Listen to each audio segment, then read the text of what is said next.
In the quiet summer nights of Phoenix, when the city slowed down and the streets fell silent, something unseen was moving through the darkness, methodical, patient, and impossible to identify. For weeks, no one understood the pattern, until fear spread, routines changed, and an entire city realized it was being watched by someone hiding in plain sight. This is the true story of Mark Goudeau, the man behind one of the most chilling crime sprees in modern American history, and how a city that never expected danger slowly stopped sleeping. Chapter 1: A City That Stopped Sleeping. Phoenix, Arizona, a city built on light by day. It stretches endlessly beneath a pale blue sky, where heat rises in soft waves from the asphalt, and life moves with a slow, predictable rhythm. Palm trees sway gently along quiet streets. Cars glide through wide avenues. And as evening falls, the desert air cools just enough for the city to breathe again. But in the summer of 2005, something changed at first. It was almost invisible that a single incident, tucked quietly into a police report. Then another, then another. Each one, on its own, didn't seem large enough to alarm an entire city.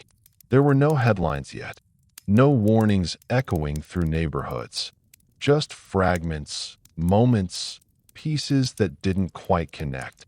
But beneath the surface, something far more dangerous was taking shape, and Phoenix didn't see it coming. Late at night, when most of the city slept, certain streets became unnaturally still. Not peaceful, but watchful. The kind of silence that feels different if you pay close enough attention. A dog barking in the distance, the faint hum of a passing car, a porch light flickering against a wall, and somewhere in that darkness, someone was moving.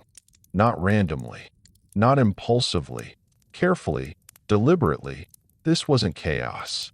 This was controlled. In the early reports, investigators noticed something subtle, something easy to overlook if you weren't searching for it. The locations, the timing, the way victims were chosen. There was no obvious connection at first glance, but there was a pattern beginning to form. Quiet, precise, and deeply unsettling. But patterns only matter when someone sees them. And at this point, no one fully did. Phoenix was still living normally. Families gathered for dinner. Friends met late into the evening. People walked alone, thinking nothing of it. The desert night, warm and familiar, gave no indication of what was unfolding in the shadows. That's what made it so dangerous. Because the threat didn't announce itself. It didn't rush. It didn't make mistakes. At least, not ones anyone could recognize yet. Instead, it waited.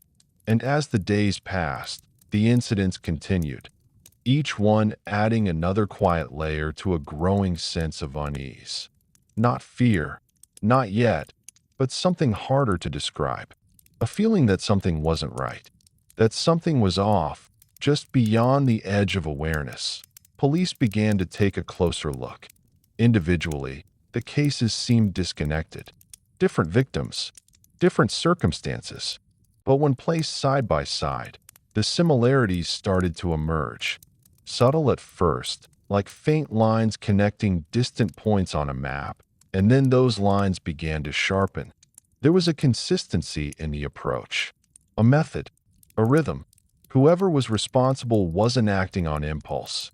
There was patience here, and a kind of discipline that investigators knew was far more concerning than randomness. Because randomness can be chaotic, but discipline is intentional. And intention means planning. By mid-2005, law enforcement started to quietly consider a possibility they didn't yet want to say out loud. What if this wasn't multiple incidents? What if this was one person? One individual moving through the city, unseen, choosing moments, choosing locations, choosing people with a level of control that made them almost invisible. The idea was unsettling, not just because of what it meant, but because of what it implied. If it was one person, then they weren't finished. And if they weren't finished, then Phoenix was only at the beginning of something much larger. But still, the city didn't know. There were no warnings on the news, no urgent alerts lighting up televisions. Life continued, almost unchanged. And in that normalcy, the danger grew, because the person responsible understood something deeply important. They understood routine. They understood how people move through their lives, how predictable those movements can be. The same streets, the same times, the same habits repeated over and over again. And in those patterns, they found opportunity. This wasn't a crime driven by emotion alone. It wasn't sudden or explosive. It was quiet, controlled, observant. Whoever was behind this was watching, learning, adapting. And as the incidents continued, investigators began to realize something even more troubling. The person they were looking for wasn't leaving much behind in clear trail, in obvious mistakes, in immediate way to identify them. Just a growing series of events that felt connected, but remained just out of reach. That it's the kind of situation that builds slowly. At first, it's a question, then a concern, and eventually, it becomes something far more serious. But at this stage, Phoenix was still in that early space, that fragile moment where things could still be dismissed, where the full picture hadn't yet come into focus, where people could still believe that everything was fine. But beneath that belief, something was shifting. Detectives began working longer hours. Quiet meetings took place behind closed doors. Files were reviewed and re-reviewed. Details were examined from every angle, searching for something, anything, that could bring clarity. Because without clarity, there's only uncertainty.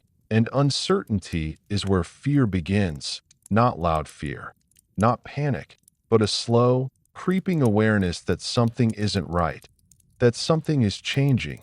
And in Phoenix, in the summer heat that refused to fade even at night, that awareness was beginning to take hold. The IT wasn't spoken yet, but it was there. A quiet tension. A feeling that the city, without realizing it, was being watched, studied, understood in ways no one could see. And somewhere within that vast grid of streets and neighborhoods, the person responsible continued moving, unseen, patient, waiting, because this was only the beginning, and the city hadn't even realized it had stopped sleeping.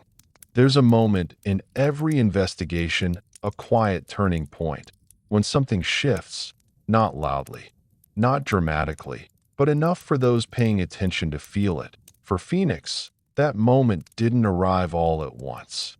It came slowly, almost reluctantly, as if the truth itself was hesitating to reveal what it was becoming. The reports kept coming in. Another late-night incident. Another victim. Another location that, at first glance, seemed unrelated to the last. Different neighborhoods, different circumstances, but the timing was beginning to overlap in ways that were difficult to ignore. IT was always late. Always in that narrow window when the city softened, when people let their guard down, when routine slowed and attention drifted. The hours where streetlights cast long shadows and the world feels quieter than it really is. That consistency began to matter. Investigators started mapping the incidents more carefully, pinning locations, noting times, looking for anything that might explain what they were seeing. And slowly, something began to emerge. Not a straight line, not a clear path, but a pattern. A cluster of activity centered around certain areas, not identical, but close enough to suggest familiarity. Whoever was responsible knew these streets, knew how to move through them, knew when they would be empty and when they wouldn't. This wasn't random movement. This was someone operating within a space they understood, and that realization changed everything. Because if the person knew the area, then they weren't just passing through. They were part of it. A resident, a worker, Someone who blended in during the day and disappeared into the ordinary rhythm of the city. Someone who could walk past you without being noticed and then vanish into the night. That idea began to settle heavily among the investigators that IT made the situation feel closer, more personal, because it meant the danger wasn't external, IT was already inside. As the days passed, the connections grew stronger. Details that once seemed insignificant started aligning. Similar approaches, similar timing, a consistency in behavior that pointed toward a single, controlled presence behind it all, and still, no clear identity. No faced, no name. Just a shadow moving through Phoenix. Around this time, something else began to change, not within the investigation, but within the city itself. People started to notice that IT began with conversations. Quiet ones. A mention here, a question there. Did you hear about what happened? Wasn't there something similar last week? Small fragments of awareness, spreading slowly through neighborhoods, workplaces, and late-night phone calls. No one had the full picture, but enough people had pieces of it that something started to feel wrong. The air, once calm and predictable, carried a subtle tension. Doors were locked a little earlier. Windows checked twice before bed. Late-night walks became shorter or stopped entirely, not out of panic, but out of instinct, because even without knowing exactly what was happening, people could feel it, and instinct rarely lies. Meanwhile, investigators were racing against something they couldn't yet fully define. The pattern was becoming undeniable, but patterns alone don't stop someone. They only tell you that something is happening, not how to end it. And the longer it continued, the more dangerous it became, because with each new incident, the person responsible was gaining something invaluable: experience, confidence, understanding. They were learning what worked and what didn't, adjusting their approach, refining their movements, becoming more efficient, more controlled, more precise. And that progression is what made this situation especially concerning, because it meant they weren't slowing down. They were evolving. At this stage, law enforcement began to shift their approach. Resources were reallocated. More attention was given to connecting the cases, rather than treating them as isolated events. Analysts, detectives, and officers worked together, trying to build a clearer profile of the individual behind it all. But building a profile requires information, and information was limited. What they didn't know was this: the person was patient. They were familiar with the area. They operated at night, and they left very little behind. That last detail became one of the most frustrating, because in most cases, even the smallest mistake can lead somewhere. A detail overlooked, a trace left behind, something that can be followed, expanded, understood. But here, there was almost nothing. It was as if the person had studied not just their surroundings, but the investigation itself. As if they understood how these cases were solved and how to avoid becoming part of that process. That level of awareness added another layer of unease, because it suggested something deeper, something more intentional. And as that realization settled in, the urgency began to rise. Not publicly, not yet, but internally, within the investigation, there was a growing understanding. This wasn't going to stop on its own, and time was not on their side. Back in the city, the shift in behavior became more visible. Fewer people out at night, more caution in everyday routines. That a sense that something unseen was influencing how people moved, how they thought, how they felt. Phoenix was still functioning, still alive with activity, but beneath it, something had changed. The ease was gone, replaced by a quiet vigilance. And that vigilance only grows when something continues without explanation. Because uncertainty doesn't stay still. It expands. It fills the gaps left by missing answers. And in Phoenix, those gaps were growing. Every new report added another question, another layer of concern, another reason to believe that whatever was happening wasn't random. It was deliberate, and somewhere, hidden within the vast grid of streets and neighborhoods, the person responsible continued their routine, watching, waiting, moving with the same quiet precision that had allowed them to remain unseen for so long. They weren't rushing. They weren't making noise. They were simply continuing. And that was the most unsettling part of all. Because when something continues like this, without interruption, without identification, without consequence, it creates a kind of silence, a heavy, lingering silence that sits just beneath the surface of everything. And in that silence, fear begins to take shape. Not loud, not overwhelming, but steady, persistent, unavoidable. By the time the first real warnings began to take form, the city had already started to change. People just didn't have a name for it yet. They didn't know who was responsible. They didn't know how close it was. They didn't know how much worse it would become. All they knew was that something wasn't right. And that feeling was only going to grow because the story of the baseline killer was still unfolding, and Phoenix was only beginning to understand what it was facing. Chapter 2. The first signs no one understood, long before a name was ever given, before headlines, before warnings, before fear settled into the streets of Phoenix. There were moments, small, scattered moments, the kind that rarely draw attention on their own. A report filed late at night, a call answered, documented, and quietly placed into a system already filled with hundreds of others. Each one handled professionally, efficiently, and then moved past, because nothing about it seemed large enough to stop everything else. At the time, they were just incidents, nothing more. But looking back, those moments were the beginning. They carried details that didn't stand out immediately, but lingered in subtle ways. Something about the timing, the approach, the strange consistency that no one could quite explain.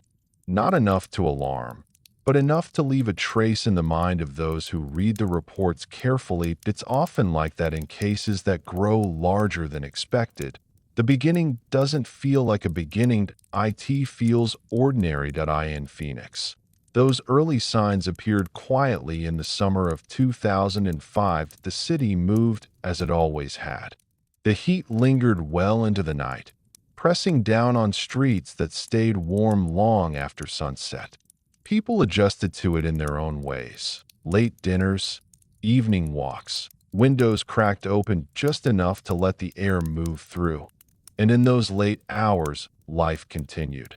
But in certain places, at certain times, something interrupted that rhythm. A sudden encounter. A brief, controlled moment that ended as quickly as it began. In prolonged chaos. No drawn-out scenes. Just something quick, deliberate, and unsettling. The kind of encounter that leaves a person shaken, trying to understand what just happened, trying to replay it in their mind, searching for details, for meaning, for anything that makes it make sense. But sometimes there is no immediate explanation, and so it gets reported, documented, and placed among everything else. First, there was no clear connection between these incidents. Different individuals, different neighborhoods, different circumstances. The city is large, after all, wide, spread out, filled with countless streets and intersections where anything can happen. So the idea that these moments might be connected didn't come naturally. Not yet. But there were details, small ones. The time of night, for example. Again and again, the incidents seemed to occur during similar hours. Late enough that most people were no longer outside. Late enough that movement through certain areas went unnoticed. The quiet hours, where visibility is low and attention is scattered. That detail alone wasn't enough, but it was something. Then there was the behavior. Witnesses, when able to describe what they experienced, often spoke of a presence that felt controlled. Not rushed, not chaotic, There was a sense of purpose in the way the person approached, the way they moved, the way they left. That consistency began to stand out because uncontrolled actions tend to vary, but controlled ones repeat, and repetition is what investigators look for. Still, at this early stage, those repetitions were faint, easy to overlook. Each report was handled on its own, assessed based on what was known at that moment. There was no larger framework yet, no central thread tying everything together. Just individual pieces, waiting for someone to see how they might connect, and for a while, they didn't. But something else was happening, quietly, beneath the surface. The person responsible was learning. Each incident wasn't just an event, it was an opportunity. A chance to understand how the environment responded, how people reacted, what worked and what didn't. That kind of learning doesn't happen by accident. IT happens through observation, through patience, through repetition, and that meant one thing. This wasn't spontaneous. This was building. At the same time. Those who experienced these early encounters carried something forward with them, a memory that didn't fade easily, a moment that stayed sharp, even as time passed. Something about it didn't sit right, didn't fit into the normal flow of daily life. They told others, friends, family, sometimes authorities, and while each story was different, there was often a shared tone, confusion, unease, a sense that what happened wasn't random, but without a clear connection, those stories remained separate, isolated, and isolation keeps things hidden. In many ways. That's what allowed this situation to grow, not because people weren't paying attention, but because there wasn't enough information yet to bring everything into focus. It's like looking at a puzzle with only a few pieces placed. On the table, you can see shapes, colors, edges, but not the full picture. Not yet, and so life continued. The city moved forward, unaware that those early signs were quietly forming the outline of something far more serious. Something that would eventually demand attention, not just from investigators, but from everyone. But at this stage, the outline was still faint, barely visible. Meanwhile, the person at the center of it all remained exactly where they needed to be, unseen, unidentified, blending into the background of a city that hadn't yet realized what it was facing. There's a certain kind of danger in that phase. The phase where something exists but isn't recognized, because recognition changes everything. It brings focus. It brings urgency. It brings action. But before recognition, there's only uncertainty, and uncertainty allows things to continue, which is exactly what happened. The incidents didn't stop. They didn't slow down. They simply continued, point one after another, each one adding another piece to a puzzle that was slowly, quietly coming together. And somewhere along the way, a few investigators began to feel it, not see it clearly, not prove it, but feel it, that subtle sense that these weren't isolated moments, that something was connecting them, something deliberate, something controlled, something that hadn't yet revealed itself, but was very much there. It's a feeling that's difficult to explain, but once it takes hold, it doesn't go away. And in Phoenix, during those long, warm nights of 2005, that feeling was beginning to grow, quietly, steadily, waiting for the moment when it could no longer be ignored.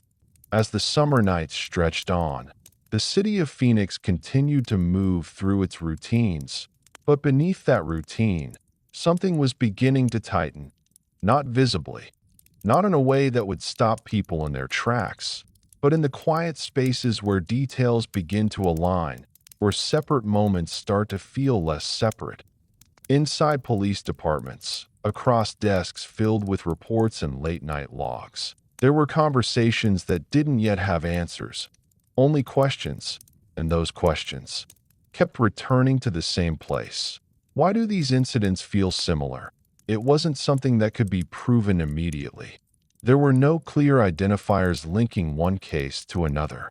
No single piece of evidence that could tie everything together with certainty. But there was a growing sense, a pattern that wasn't loud, but persistent, that a pattern in timing, that a pattern in movement, that a pattern in behavior. And patterns rarely exist without intention. Investigators began revisiting earlier reports, this time not as isolated cases, but as parts of something potentially larger.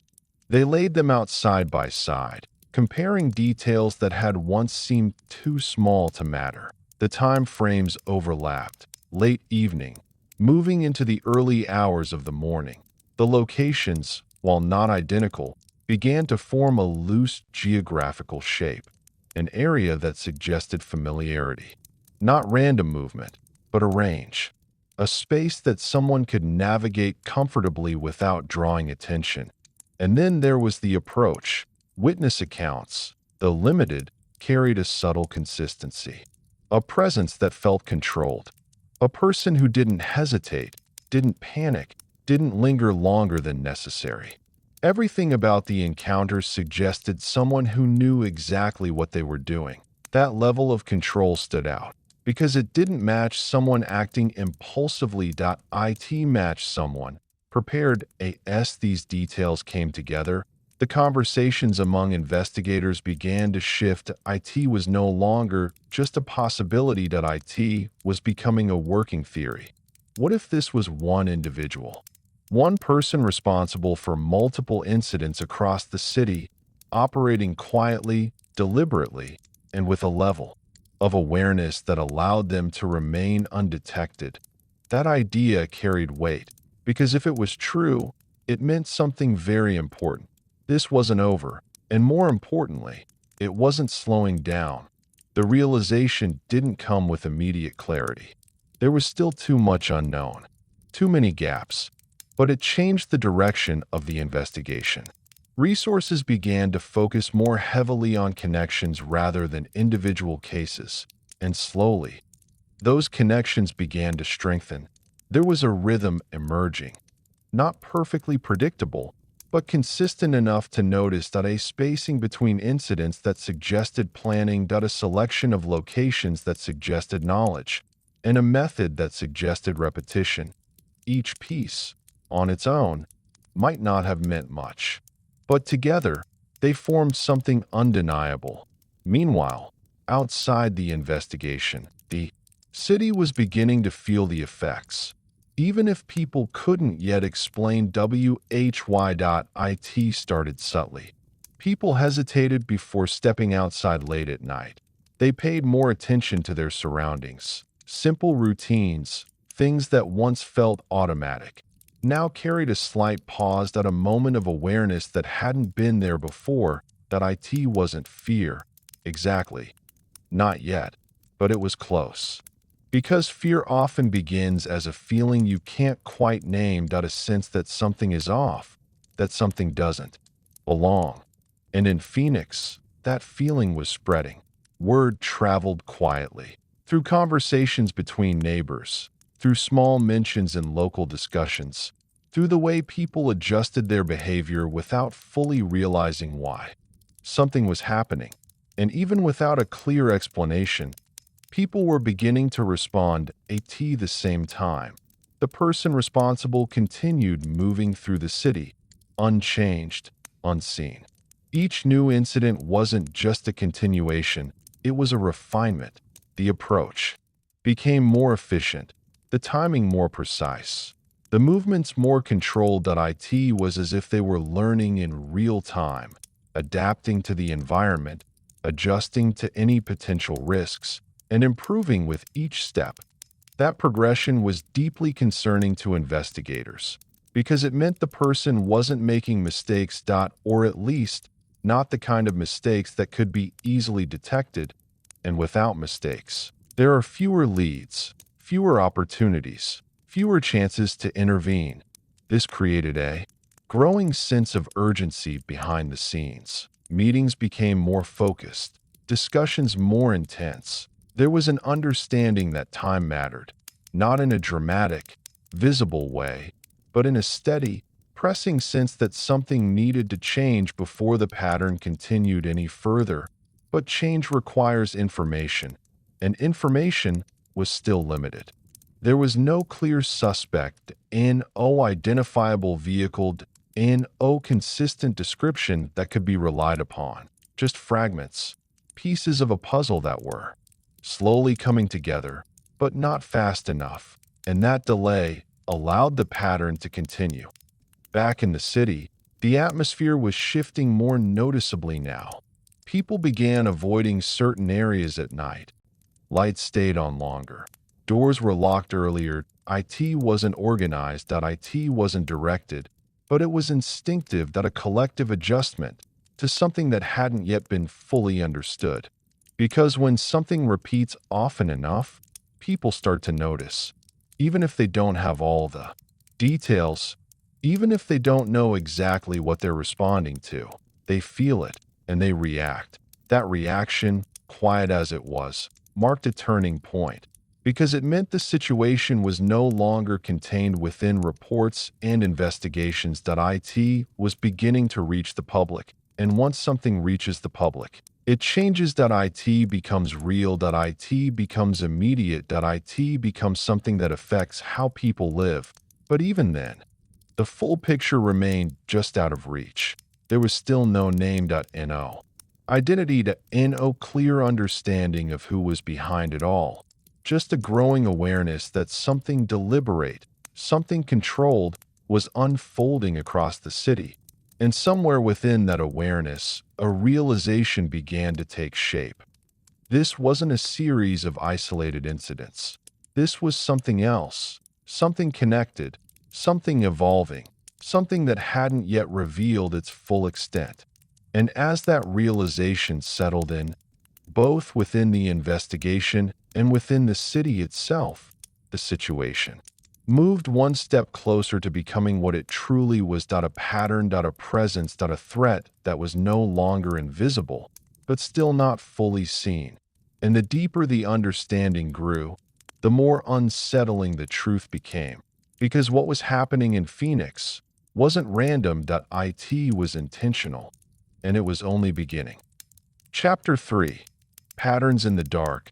There's a quiet moment in investigations like this where uncertainty begins to give way to structure. Not clarity, not answers, but structure. And structure changes everything. To be why the time Phoenix moved deeper into the summer of 2005, that structure was beginning to form.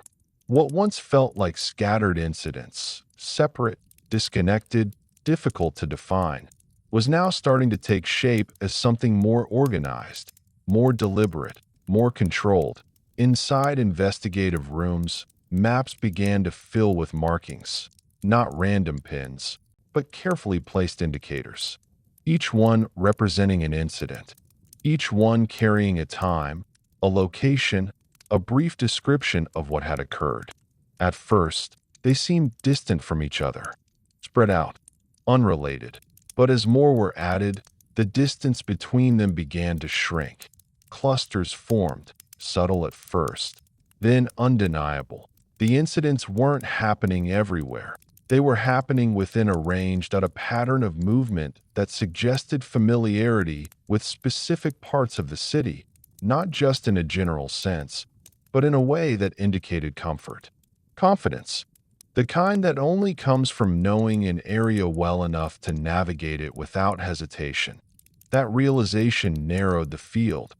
Whoever was responsible wasn't just passing through Phoenix. They were rooted in it. And that changed how investigators approached everything. Because now, instead of looking outward, they had to look inward at the same time. The timing of the incidents began to reveal something equally important. Late evening into early morning. Again and again and again, that consistency wasn't coincidence. It was strategy. Those hours offered something critical: reduced visibility, fewer witnesses, and a predictable rhythm of human behavior. People were either asleep, returning home, or moving through routines that could be anticipated.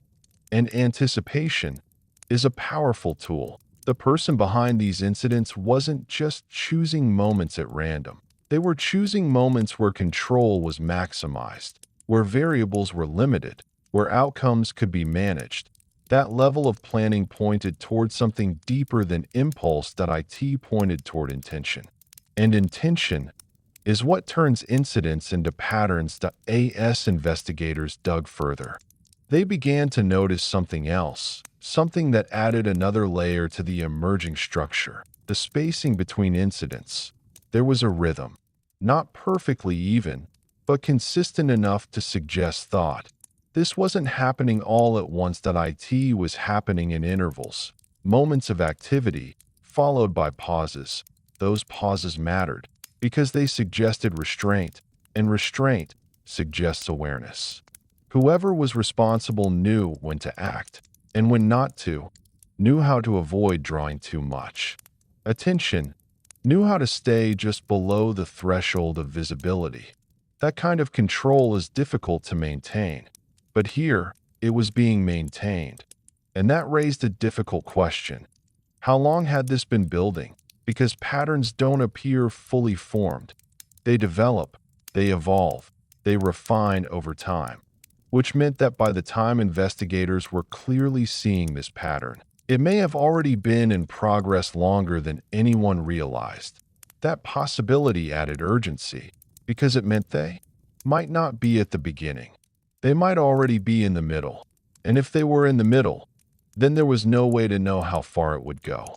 Meanwhile, the person at the center of it all continued moving through the same structure they had created, the same areas, the same timing, the same controlled approach. Each new incident fitting into the pattern as if it had been planned that way from the start. There were no dramatic deviations, that no sudden changes in behavior, just consistency. And consistency is what made it so difficult to interrupt, because predictable patterns can be tracked, but only if you can see them clearly enough. And even now, the picture, while forming, was still incomplete. There were gaps, missing pieces, details that didn't yet align perfectly, but the direction was clear. This was one individual, operating across a defined area, using a consistent method, and doing so with a level of control that made them extremely difficult to identify. That conclusion, while not yet public, began to guide the investigation more directly. Efforts became more focused, resources more concentrated. The idea of multiple unrelated incidents was no longer sustainable. This was something else, something connected, something intentional. And that realization marked a turning point, because once something is understood as a pattern, it demands a different kind of response, that a more coordinated effort, that a deeper analysis, that a broader awareness. But even with that shift, one critical element remained missing: identity. There was still no clear description of the person responsible. Witness accounts were limited, and what details existed were often too vague to form a reliable image. No consistent features, no recognizable traits that could narrow the search in any meaningful way. It was as if the person existed only within the pattern itself, defined by their actions, but not by their appearance. And that absence made the situation even more unsettling, because it meant that anyone could be the person they were looking for: a neighbor, a coworker, a passerby, someone who moved through the city unnoticed during the day and became something else at night. That possibility lingered, quietly, unspoken in most public conversations, but present nonetheless. Because when identity is unknown, suspicion has no clear direction, and without direction, uncertainty grows. Back in the city, that uncertainty was beginning to take hold more firmly. The earlier sense of unease had deepened. It was no longer just a feeling. It was becoming awareness. People were starting to recognize that something was happening repeatedly, that these weren't isolated moments, that there was a pattern, even if they didn't fully understand it. And with that awareness, behavior began to shift more noticeably. Fewer people out late, more caution in daily routines that a heightened sense of observation, as if everyone was quietly watching for something they couldn't quite define. Phoenix was still functioning, still moving, but the atmosphere had changed. There was a tension now, subtle, but present. A sense that something was unfolding just beneath the surface. And that sense was growing, because patterns, once recognized, don't disappear. They become clearer, more defined, more difficult to ignore. And in Phoenix, as the summer nights continued, the pattern in the dark was becoming impossible to overlook. As the pattern sharpened, something subtle but critical began to change within the investigation. It was no longer about asking if these incidents were connected. That question had quietly faded. Now, the focus had shifted to something far more urgent: who was behind them, and how they were managing to remain invisible while doing so. Inside briefing rooms, the tone had changed. Conversations were no longer speculative. They were focused, deliberate, and increasingly intense. The pattern was now strong enough that it couldn't be dismissed, and with that certainty came pressure, because once a pattern is confirmed, every new incident is no longer unexpected, it's anticipated. And anticipation carries weight. Investigators began breaking down every known detail, not just individually, but as part of a larger behavioral framework. They weren't just looking at what happened anymore. They were looking at how it happened, the approach, the timing, the level of control, and slowly, a clearer picture began to form, not of a face, but of a mindset. The person responsible demonstrated patience. That much was undeniable. There was no rush, no sign of panic, no indication of impulsive decisions. Each movement appeared calculated, each action contained within a defined window of time. Even the way they left, it suggested planning. They knew how long to stay, and more importantly, they knew when to leave. That kind of awareness doesn't happen accidentally. It develops through repetition, through observation, through understanding the environment well enough to anticipate how it will respond. And that realization introduced a new layer of concern, because it meant this person wasn't just familiar with the area, they were comfortable in it, comfortable enough to operate repeatedly, without drawing attention, comfortable enough to blend back into everyday life once the moment had passed. That dual existence, ordinary by day, controlled and deliberate by night, made them exceptionally difficult to identify, because there was nothing outwardly visible to distinguish them in behavior that stood out in obvious warning signs. Just someone who fit in.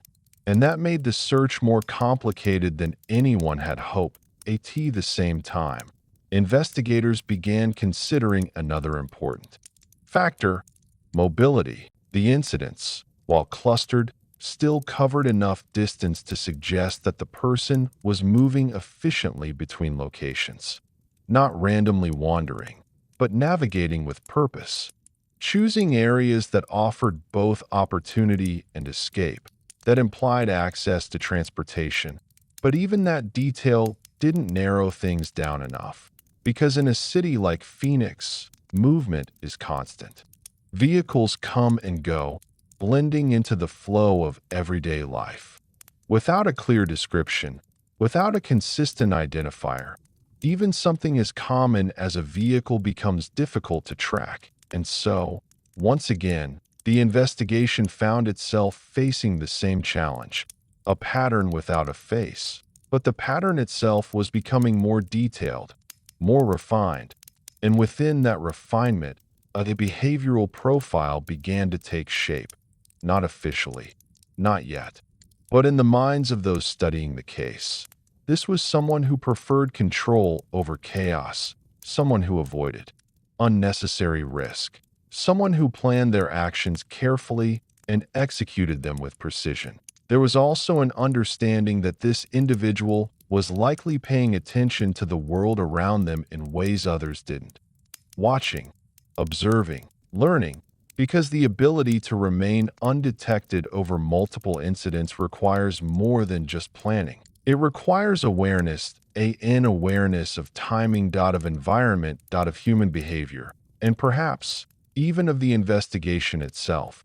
That last thought lingered quietly, because while there was no direct evidence to suggest it, the possibility couldn't be ignored that if the person was aware of how investigations worked, if they understood how patterns were identified, how evidence was collected, how suspects were tracked, then it would explain something that IT would explain: why there were so few mistakes, why there were so few leads, why the pattern could continue without interruption.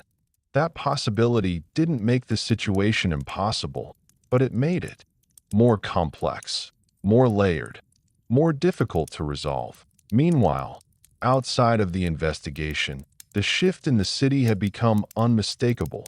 This was no longer just a quiet sense of unease. That IT was something people were actively thinking about, talking about, adjusting their lives around. The late-night calm that once defined Phoenix had changed. That IT wasn't gone, but it was different, less relaxed, more watchful.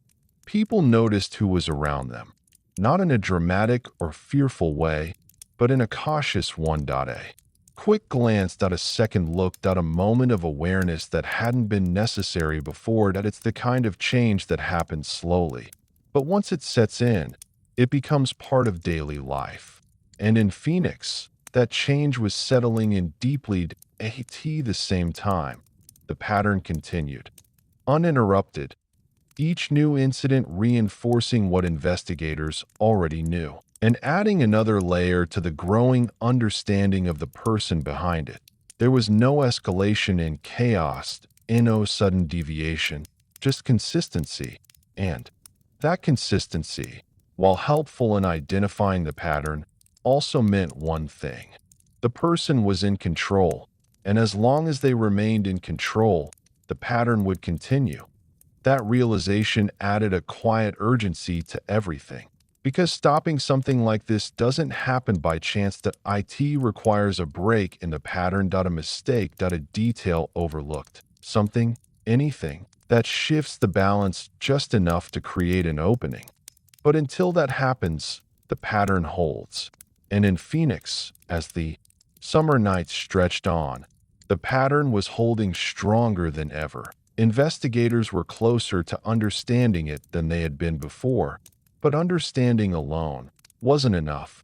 They needed something more, something concrete, something that could turn observation into action, because without that, the situation remained exactly where it had been from the start. A presence moving through the city, unseen, unidentified, and continuing.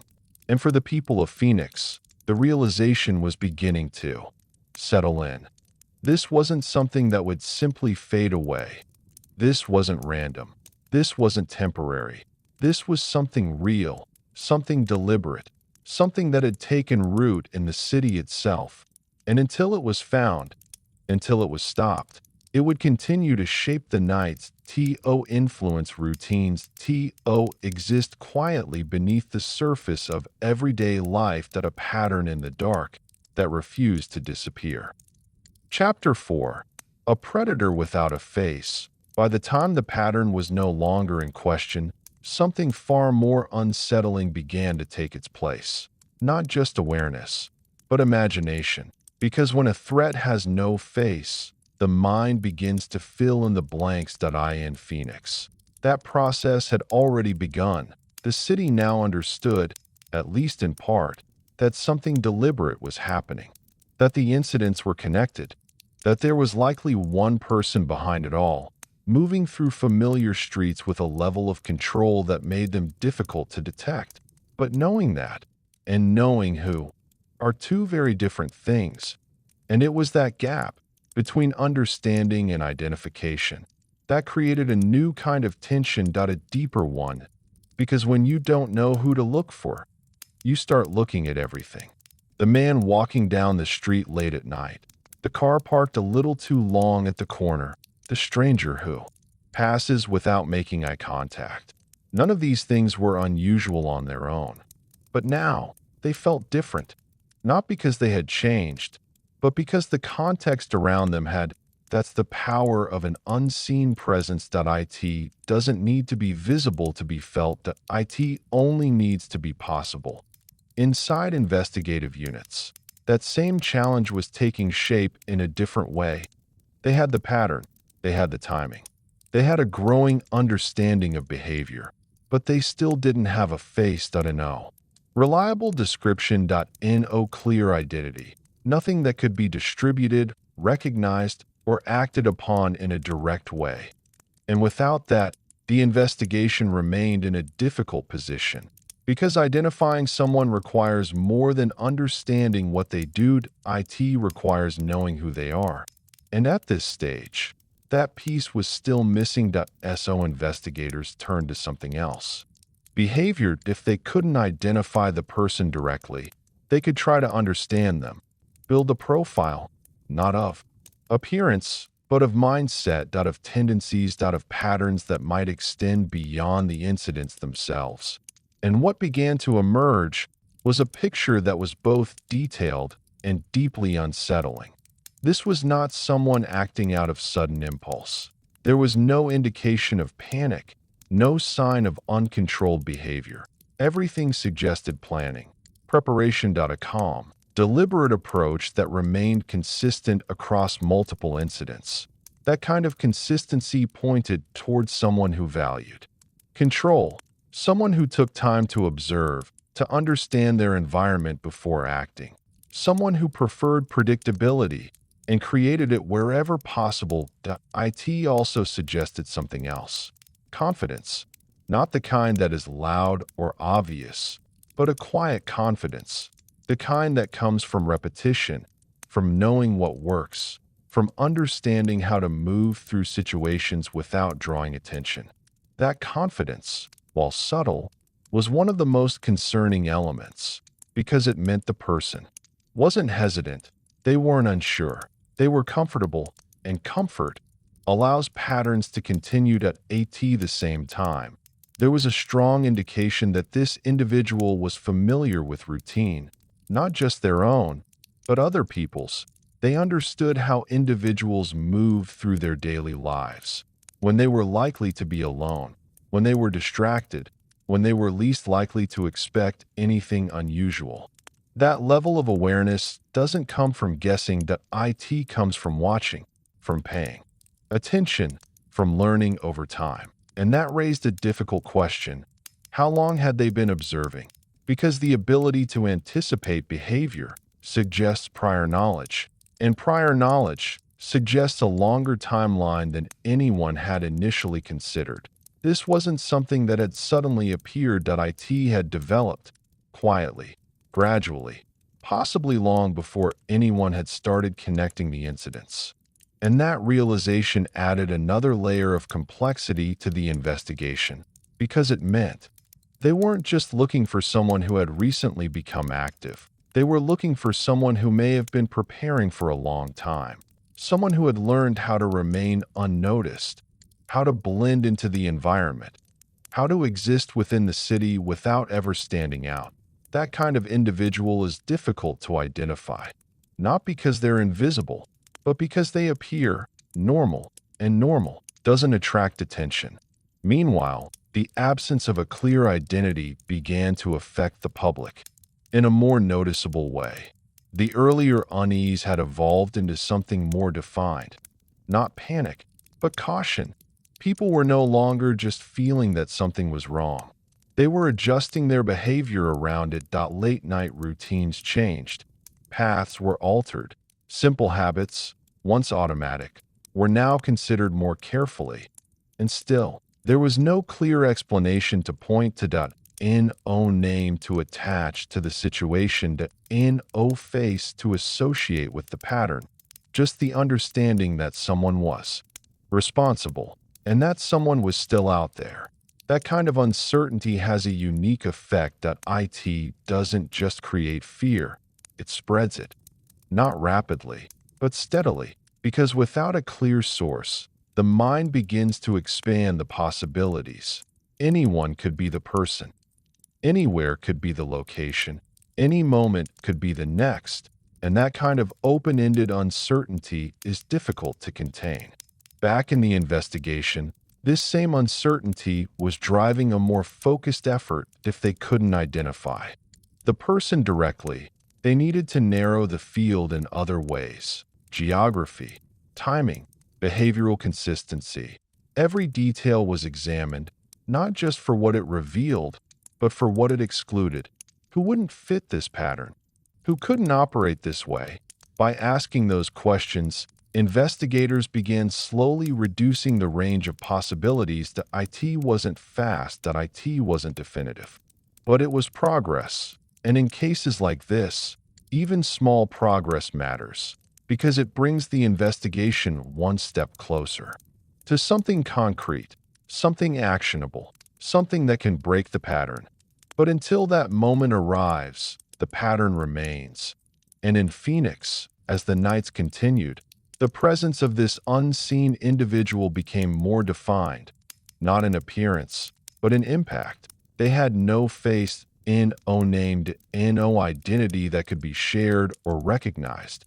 And yet, they were shaping the city, changing behavior, altering routines, creating a quiet tension that lingered long after the sun came up. That a predator without a face is still a predator, and in many ways, even more dangerous. As the profile grew more defined, the pressure behind the investigation began to intensify in ways that weren't visible to the public, but were deeply felt by those working the case. Because understanding a person without being able to identify them creates a very specific kind of tension. You begin to know them, but you still can't find them. And that gap becomes harder to ignore with every passing day. Inside the investigative teams, discussions were no longer just about what had already happened. They were about what might happen next. Not predictions in a dramatic sense, but calculated expectations. If the pattern holds, when would the next incident occur? If the behavior remains consistent, or might it happen?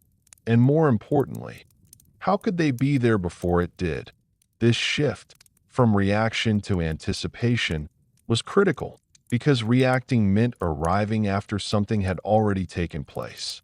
Anticipating offered the possibility of interruption, but anticipation requires precision, and precision requires information. At this stage, they had more than before, but still not enough. The pattern provided direction. The profile provided insight, but neither provided certainty.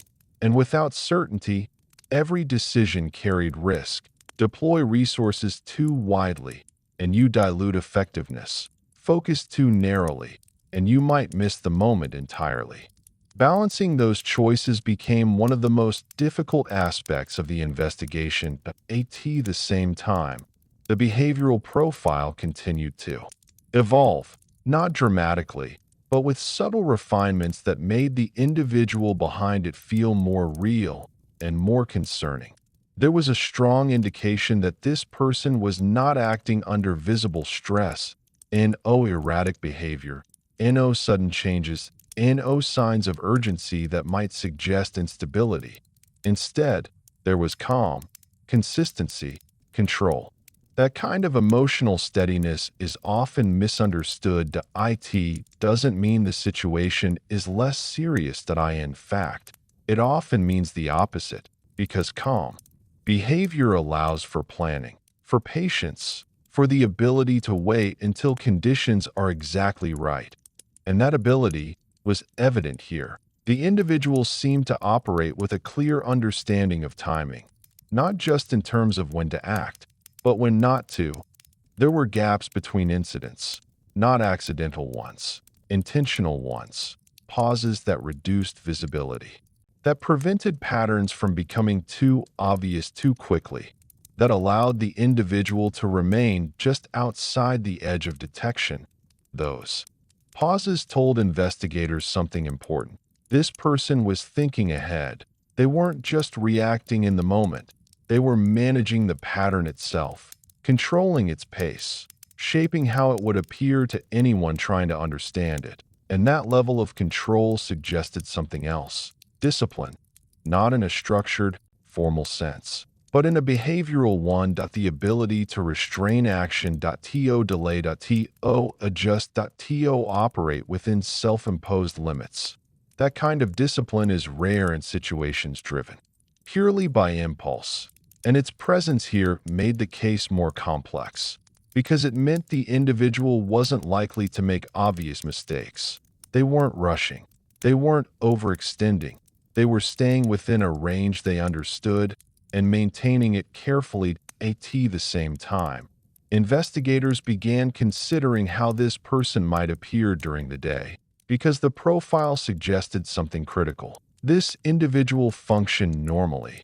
There was no indication of outward behavior that would draw attention in everyday settings to no visible signs that would make someone stand out in a crowd.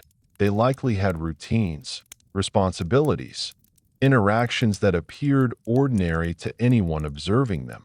And that normalcy was what allowed everything else to remain hidden. It created a separation, a divide between public identity and private behavior. And that divide made the search significantly more difficult, because it meant that the person investigators were looking for might not look like someone who would ever be suspected. They could be anyone: someone passing by, someone working nearby, someone living within the very areas where the incidents were occurring. That realization expanded the challenge. But it also reinforced something else: the importance of detail. Because if the person couldn't be identified by appearance, they would have to be identified by behavior. By movement. By pattern. And that meant every small detail mattered. Every timing, every location, every choice. Each one carried information, not obvious, but present, waiting to be understood.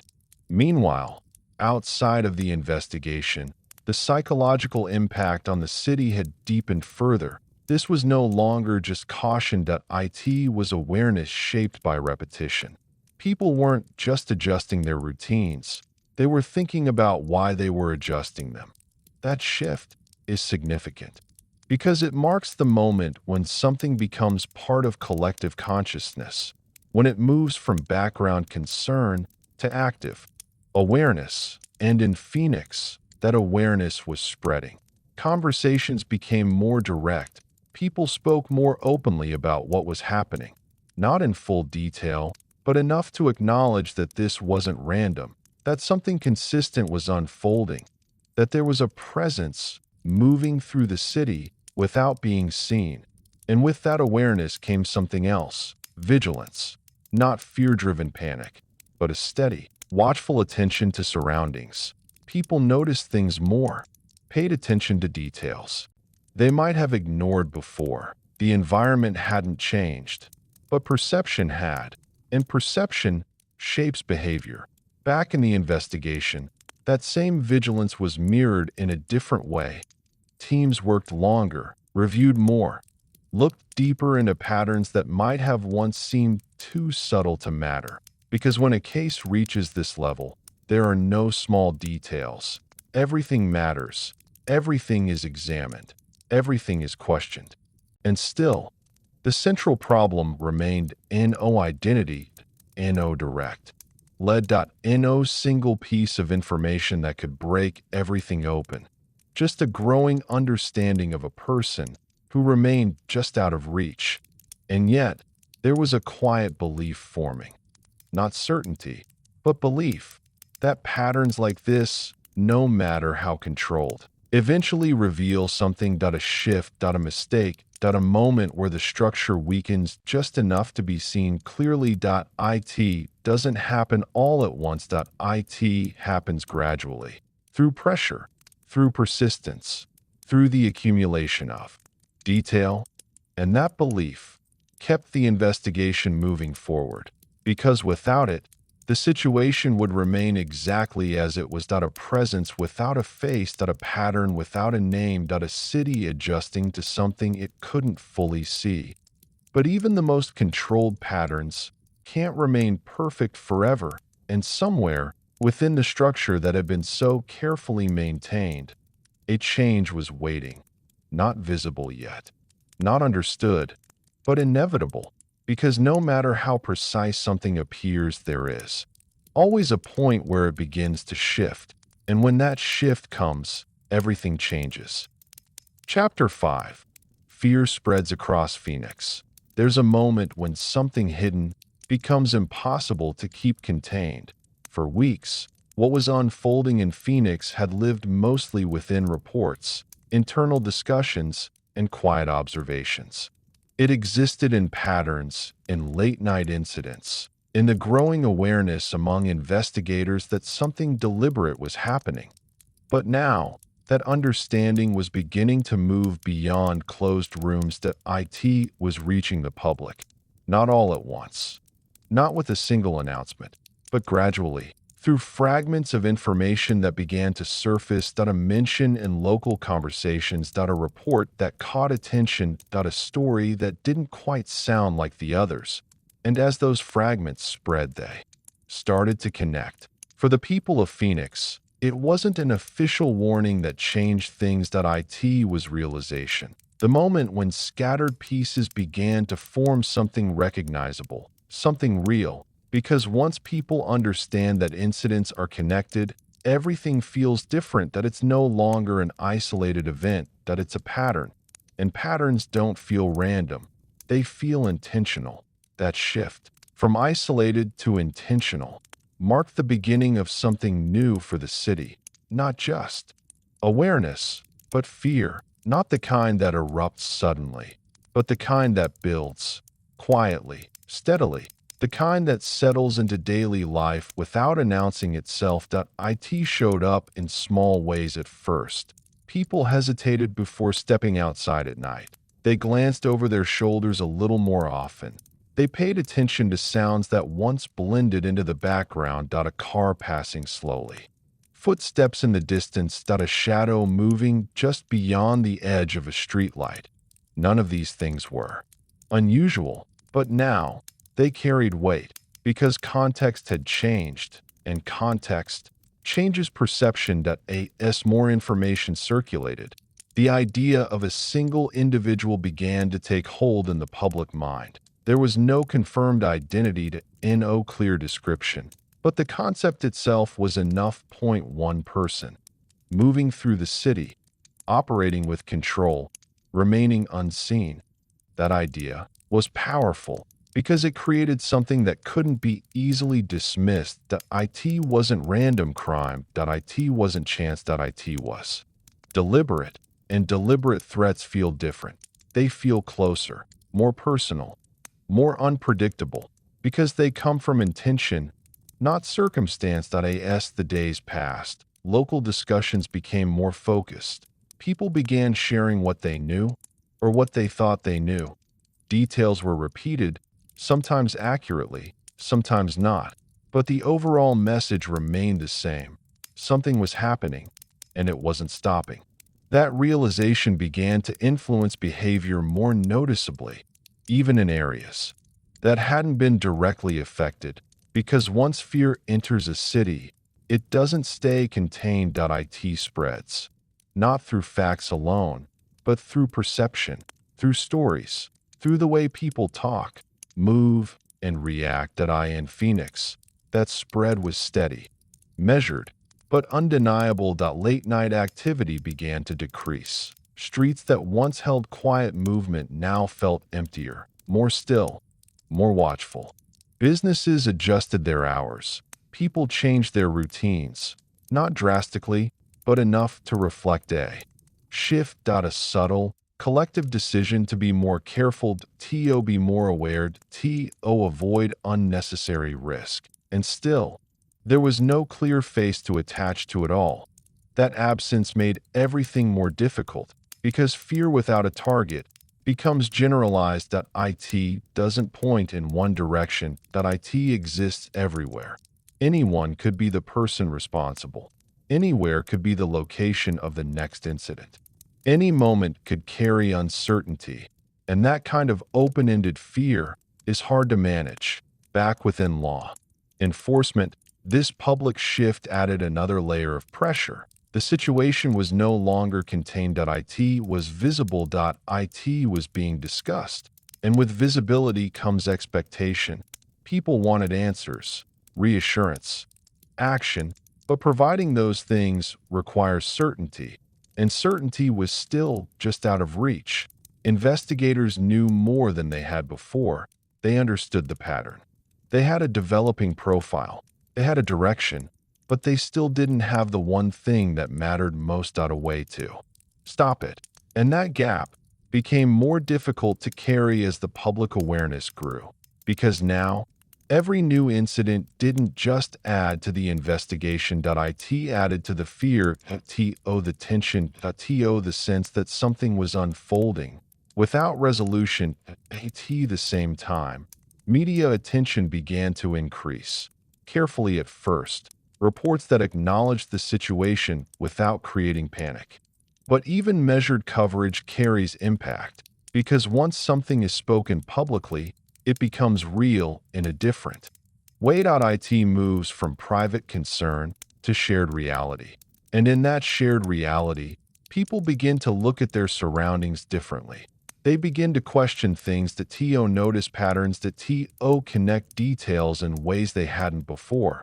That shift in awareness can be helpful, but it can also amplify uncertainty, because not every detail leads to clarity. Sometimes it leads to more questions, more possibilities, more reasons to feel unsettled.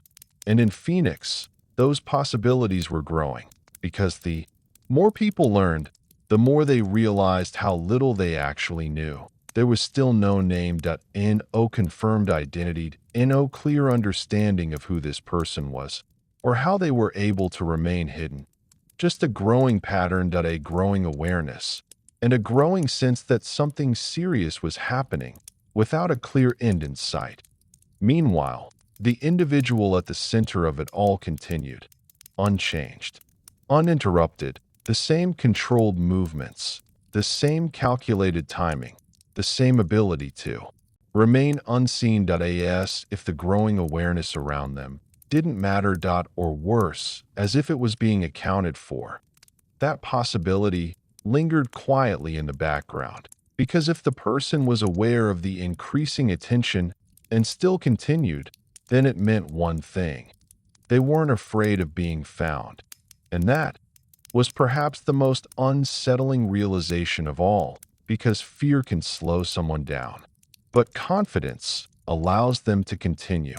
And in Phoenix, as the city adjusted to this new reality, the presence of that confidence could be felt, even without being seen. A quiet, persistent tension. A sense that something was still moving through the city, just out of view.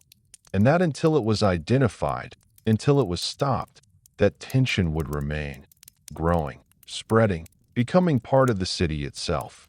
As awareness deepened, something subtle but powerful began to shift across Phoenix. Fear was no longer quiet. It was no longer something felt only in passing moments or late-night thoughts. It had become part of conversation, part of routine, part of the way people understood their own city. What had once been a place defined by openness and space now carried an undercurrent of caution, not visible in dramatic ways, but present in how people moved, how they spoke, how they thought. The change wasn't sudden. It didn't arrive all at once, but it settled in steadily, and once it did, it stayed. Local media coverage began to reflect this shift more clearly. Reports became more frequent, more detailed, more focused on the growing pattern rather than isolated incidents. Journalists spoke carefully, choosing words that informed without causing panic. But even careful words carry weight when the subject itself is unsettling. The idea of a single individual operating across the city was no longer just an internal theory. It was becoming public understanding. And with that understanding came a new level of attention. People listened more closely, watched more carefully, paid attention to details they might have once ignored. The city, in a way, became more alert, more aware, but awareness doesn't always bring comfort. Sometimes it does the opposite, because the more people understood the pattern, the more they realized how difficult it was to predict. There was no clear warning before each incident, and no obvious sign that something was about to happen. Just the knowledge that it could, and that knowledge changed how people felt about their surroundings. Night, in particular, began to feel different. Not dangerous in an obvious way, but uncertain, unfamiliar, the same. Streets, the same lights, the same quiet neighborhoods, now carried a different tone, a sense that something unseen could be present, that something could happen without warning. And that uncertainty is what made the fear lingered. It wasn't overwhelming, it wasn't constant, but it was always there, just beneath the surface. Meanwhile, law enforcement faced a new challenge. Public expectation.as awareness grew. So did the demand for answers. People wanted to know what was being done, how close the investigation was, what steps they should take to stay safe. And while some guidance could be offered, much of the investigation still remained uncertain, because without a confirmed identity, without a clear lead, there were limits to what could be shared. That gap between what was known internally and what could be communicated publicly created tension, not just within the investigation, but between the investigation and the community, because people wanted reassurance, they wanted clarity, they wanted to feel that the situation was under control. But control requires resolution, and resolution had not yet been reached. At the same time, patrols increased. Presence became more visible. Officers spent more time in areas where patterns had been identified, focusing on deterrence as much as detection. The goal was not just to respond, but to prevent create an environment where the individual behind the incidents might feel observed, limited, disrupted. But even that approach had its challenges, because the person they were trying to stop had already demonstrated an ability to adapt, observe, adjust, which meant that increased presence alone might not be enough. It might change behavior, shift timing, alter movement, but it wouldn't necessarily end the pattern. And so the investigation continued to evolve. More coordination, more information sharing, more focus on connecting details that might once have seemed unrelated. Every piece of information was examined more closely, every possibility considered more carefully.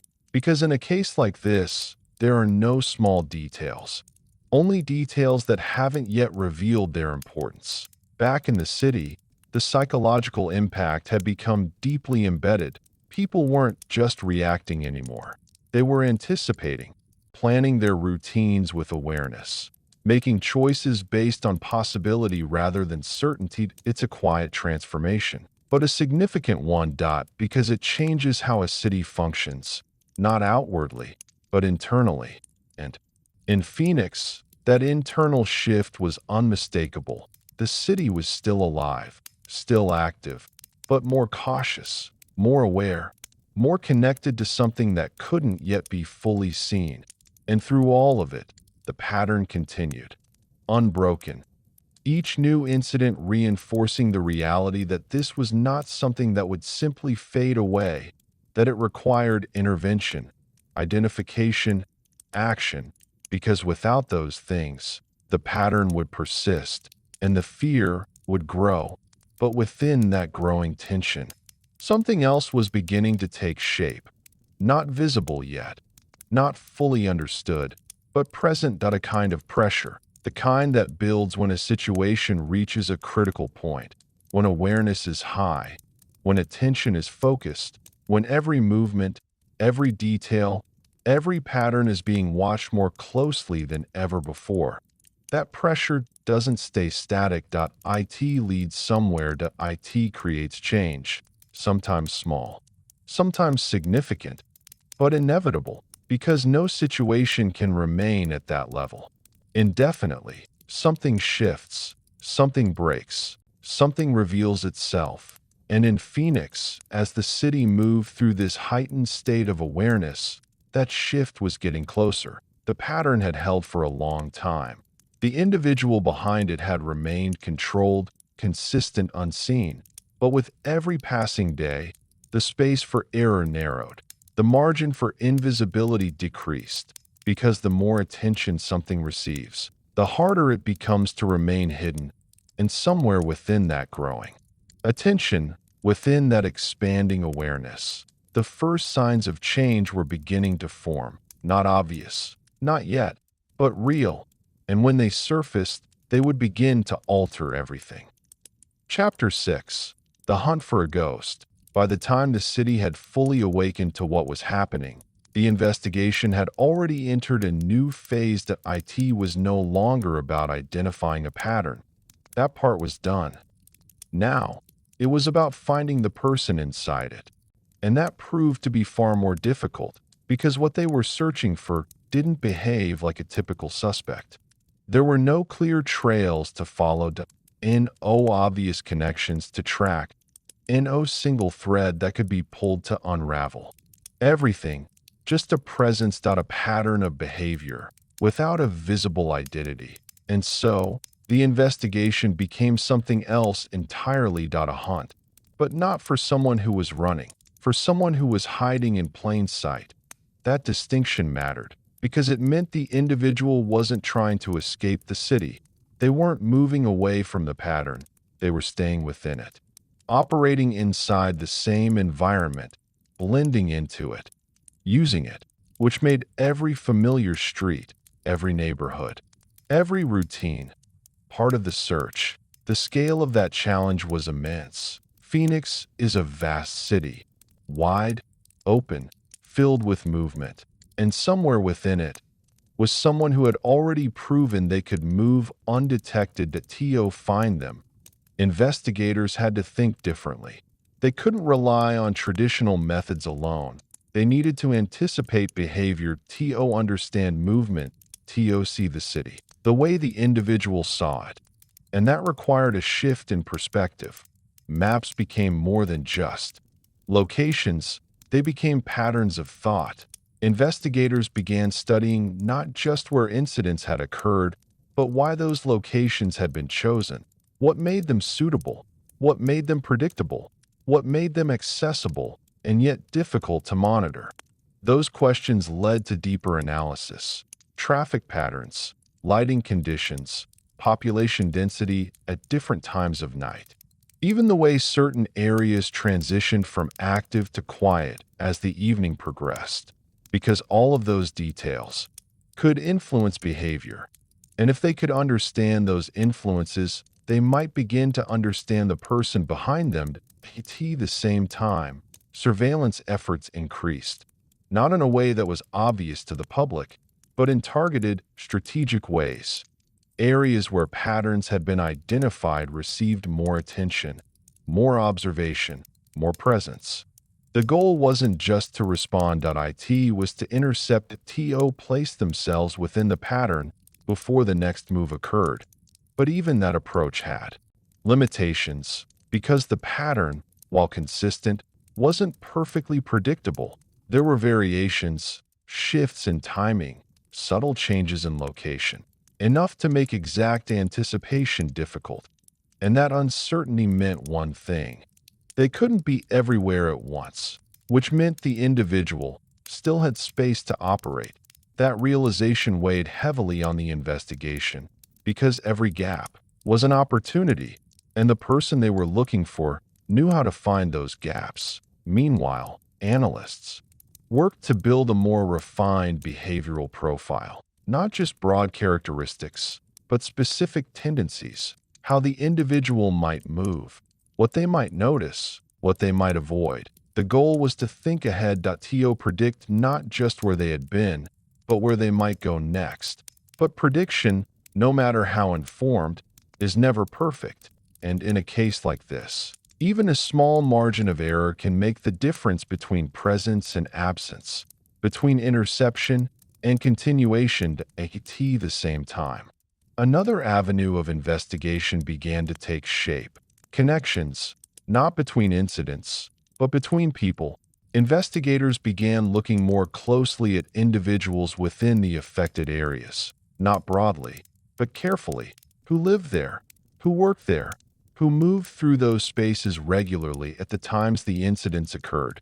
It wasn't about suspicion, not YET.IT was about narrowing possibilities, reducing the scale of the unknown, because the person they were looking for had to fit within that environment. They had to exist within it in a way that allowed them to operate repeatedly without being noticed, and that meant they were part of IT in some way. That line of thinking opened new paths, more detailed checks, more focused reviews, but it also required patience, because narrowing down possibilities takes time, and time was something the investigation didn't have in abundance. Back in the city, the heightened awareness continued. People were still adjusting, still watching, still trying to make sense of a situation that remained unresolved. And while that awareness helped in some ways, it also created challenges, because increased attention can change behavior, not just of the public, but of the person being sought. That if the individual was aware of the growing focus, they might adapt, shift their approach, alter their timing, which could make the pattern less predictable, less visible, and harder to track. That possibility added another layer of complexity, because now the investigation wasn't just following a pattern. IT was responding to something that might itself be responding to a dynamic situation, constantly evolving and difficult to control. Through all of this, one reality remained constant. They were searching for someone they couldn't see, someone who existed only through their actions, someone who had managed to remain just outside the reach of every effort so far. A ghost, not in the literal sense, but in the way they moved, unseen, unidentified, leaving behind only traces of presence, without ever revealing themselves. And hunting something like that requires more than effort. IT requires precision, patience, and a moment, just one, where everything aligns, where the pattern reveals something new, where a detail stands out, where the invisible becomes visible. But until that moment arrives, the hunt continues, through quiet streets, through late night hours, through a city that is watching more closely than ever before. And somewhere within it, the person at the center of it all is still there, still moving, still part of the pattern, still unseen. By this stage, the investigation had reached a point where persistence alone was no longer enough. They had been studying the pattern for weeks, mapping it, analyzing it, anticipating it, and yet the individual behind it remained just beyond reach. But something was beginning to change, not dramatically, not in a way that could be immediately recognized, but in small, almost imperceptible ways. The pattern was starting to shift, and those shifts mattered, because even the most controlled behavior, over time, begins to reveal variation, not necessarily mistakes, but differences, moments where consistency softens just enough to expose something new. Investigators began noticing these subtle changes, that a slight variation in timing, that an adjustment in location that didn't fully align with previous clusters. Nothing obvious, nothing that would stand out on its own, but when placed against the larger pattern, they suggested movement, adaptation. The individual wasn't operating in exactly the same way anymore. They were adjusting, responding to something. And that raised an important question. What had changed? Was it the increased police presence, the growing public awareness, or something else entirely? Whatever the reason, the shift created something investigators had been waiting for: opportunity.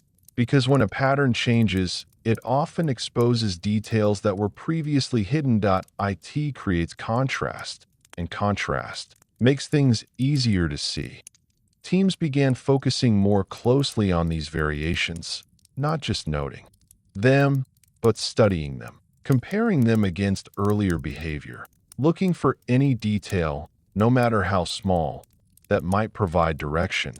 And within that process, something began to emerge at a narrowing, not of identity, not yet, but of behavior. The adjustments, while subtle, still followed certain boundaries. They weren't random, they still reflected the same underlying control, which meant the individual wasn't abandoning their method.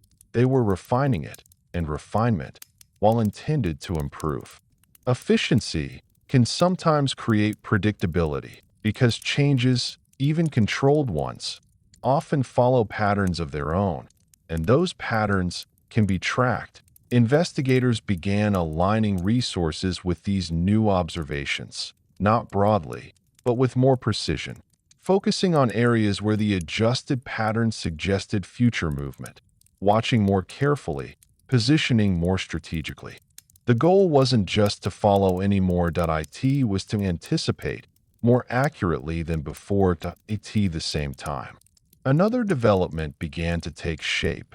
Information, not a single breakthrough, not a clear lead, but fragments, small pieces of information that, on their own, might not have meant much, but together, began to form something more substantial. A detail from one report that aligned with another, an observation that matched a previous account, that a pattern in movement that connected more clearly than before.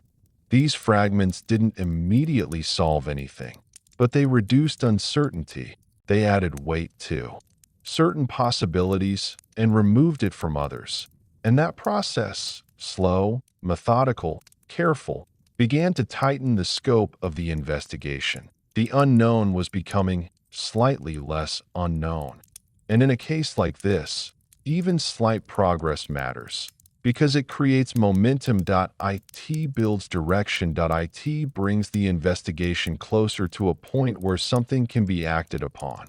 Meanwhile, outside the investigation, the city continued to operate under that same quiet tension. People had adapted, adjusted, learned to move within the awareness that something was still unresolved. But there was also something else beginning to emerge: fatigue.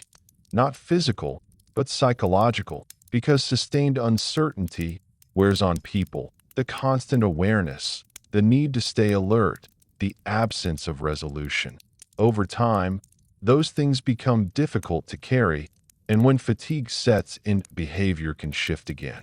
People may become less cautious, less consistent, returning, slowly, to routines that feel familiar, even if they carry risk. That shift was something investigators were aware of, because it meant the environment itself was changing, not just for the public, but for the individual they were trying to find out. If people became less vigilant, if routines began to return, it could create new opportunities, and those opportunities could influence behavior, which meant the pattern might shift again, and each shift carried both risk and potential.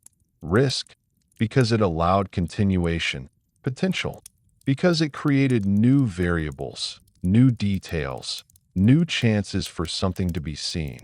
Back within the investigation, the sense of proximity was beginning to grow. Not certainty, not confirmation, but a feeling that they were getting closer, that the pattern, once distant and difficult to define, was now within reach of something more concrete, that the individual, once entirely unseen, was beginning to leave behind traces that could no longer be ignored. But even with that sense of progress, caution remained, because cases like this often create false signals, moments that appear significant but lead nowhere, paths that seem promising but end without answers, and investigators knew better than to move too quickly, because precision matters more than speed, and acting on incomplete information can close doors rather than open them. So they continued carefully, deliberately, following each new detail as far as it could go, testing it, verifying it, building something solid rather than something rushed, because when the moment finally came, when the pattern revealed what it had been hiding, they needed to be ready. ready to act, ready to move, ready to bring an end to something that had been unfolding for far too long. And somewhere within the city, that moment was approaching. Not visible yet, not fully formed, but closer than it had ever been before. The pattern had held. The individual had remained controlled, consistent, hidden, but no pattern remains untouched forever, and no structure remains perfect. And as the investigation tightened, as attention focused more precisely than ever before, the space for invisibility was shrinking, slowly, steadily, inevitably, because even a ghost leaves traces, and those traces were beginning to lead somewhere. Chapter 7. Inside the mind of Mark Goudeau, for a long time, the pattern existed without a named it moved through Phoenix as something abstract. A presence defined only by behavior, by timing, by repetition. Investigators understood how it operated. The city felt its impact, but the person behind it remained unknown. Until slowly, that began to change. Not with a single discovery, not with one defining moment, but with a gradual alignment of details, the kind that only becomes visible after weeks of pressure, analysis, and persistence. Somewhere within the growing body of information, certain elements began to stand out more clearly. Connections that once seemed distant began to move closer together. And within those connections, a name started to emerge. Mark Goudeau. First, it wasn't a conclusion. It was a possibility. One among many. But something about it held weight, because unlike the abstract presence investigators had been working with, this was a real person. A history, a background, a set of behaviors that existed outside the pattern, but might connect to it. And so, attention shifted, carefully, deliberately, toward understanding who he was. Because finding someone is one thing, understanding them is another. And in cases like this, understanding matters.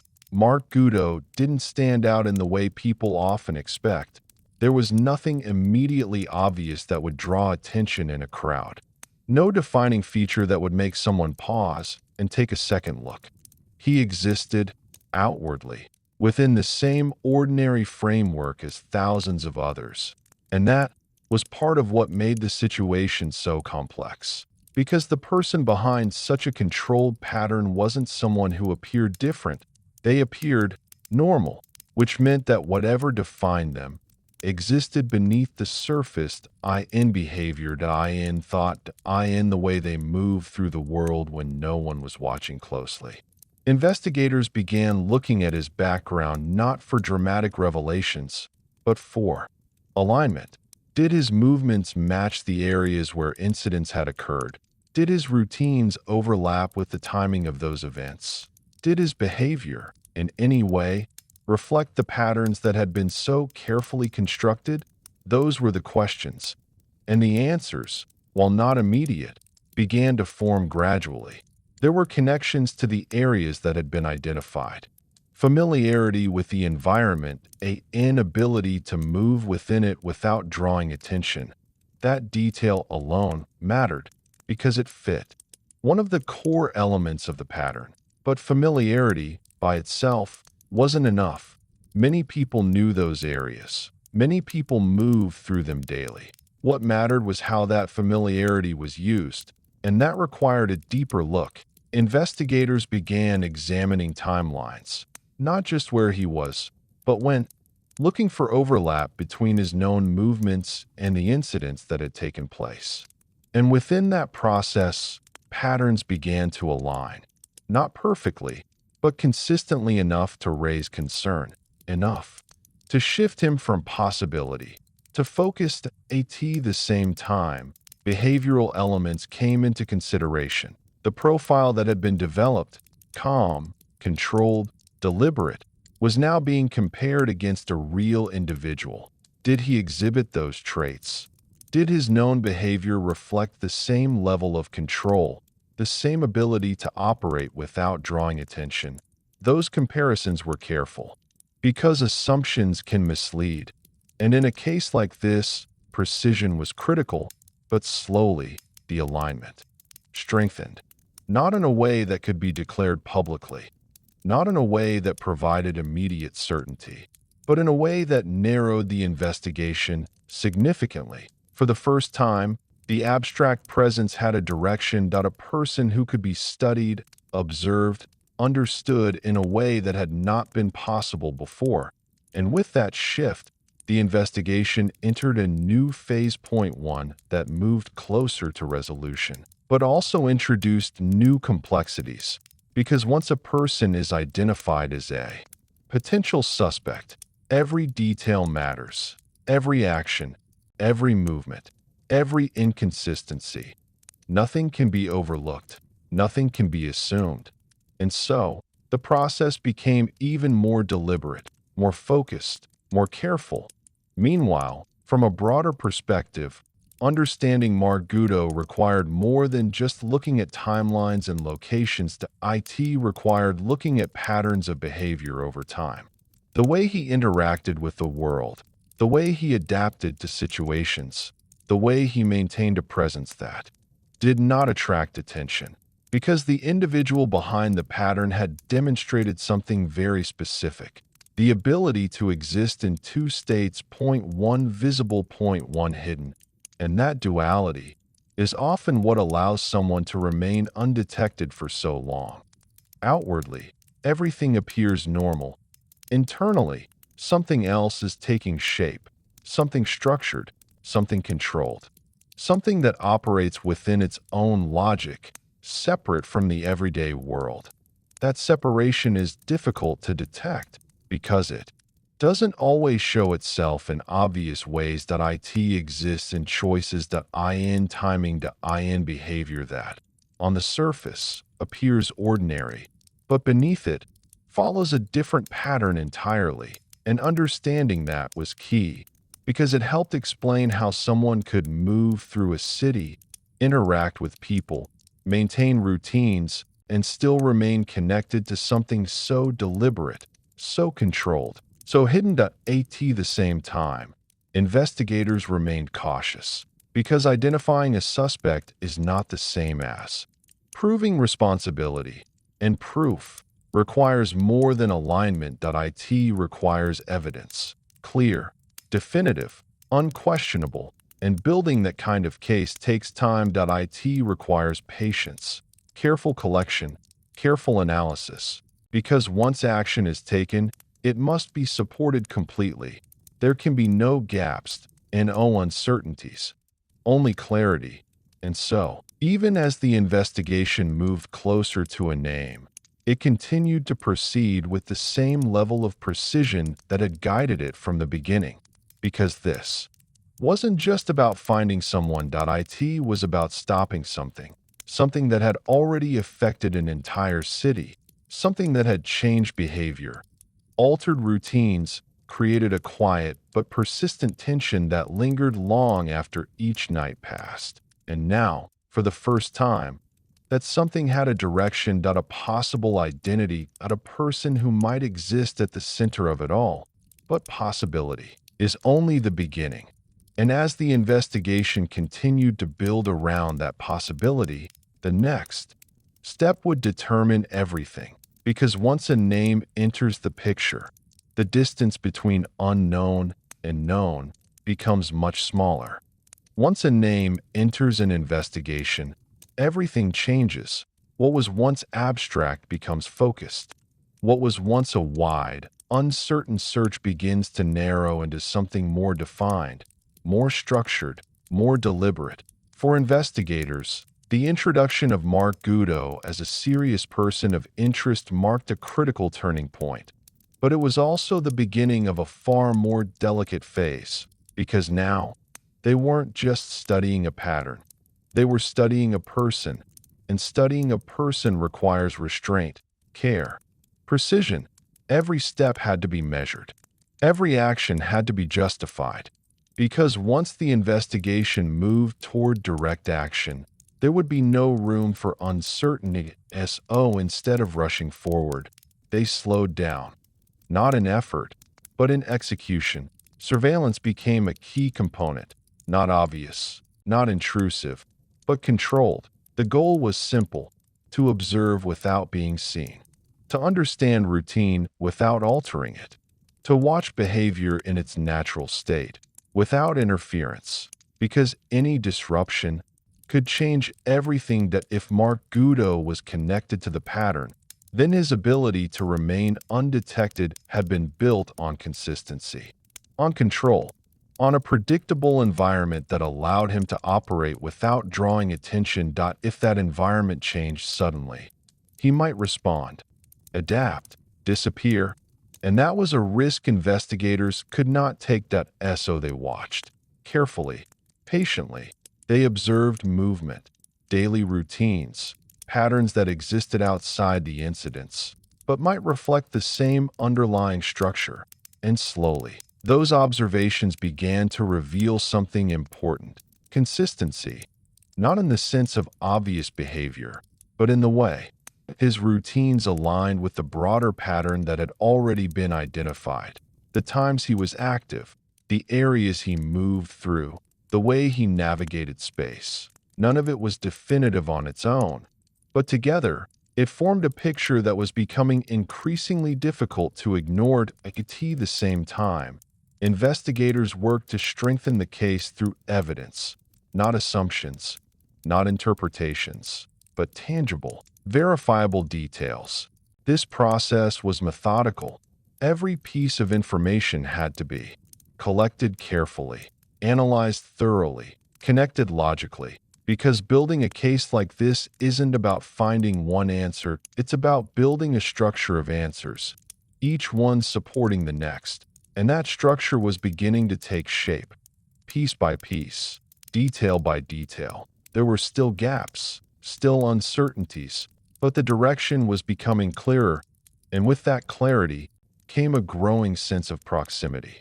Not certainty, but closeness, the kind of closeness that investigators recognize when a case begins to shift from possibility to probability. Meanwhile, understanding Mark Goudeau as an individual became just as important as gathering evidence.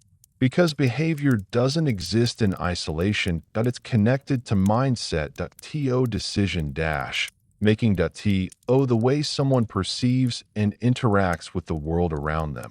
And in this case, that interaction appeared to be defined by control. A need for structure, for predictability, for maintaining a sense of order within actions that were otherwise hidden from view.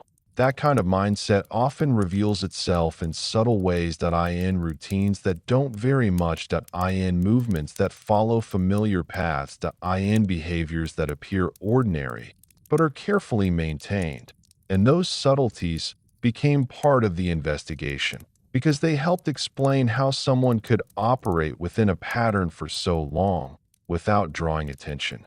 They helped explain the absence of visible mistakes, the consistency, the discipline. All of it pointed towards someone who understood not just their environment, but themselves. Someone who knew how to manage behavior, how to control impulses, how to maintain a balance between visibility and invisibility. And that balance is what had allowed everything to continue. But balance, no matter how well maintained, can shift, especially under pressure. And pressure was building. Not publicly, not in a way that would be obvious to someone on the outside, but internally, within the investigation, within the growing body of evidence, within the increasing focus on a single individual. That pressure was narrowing the space, reducing the margin for error, because once attention becomes concentrated, the environment changes.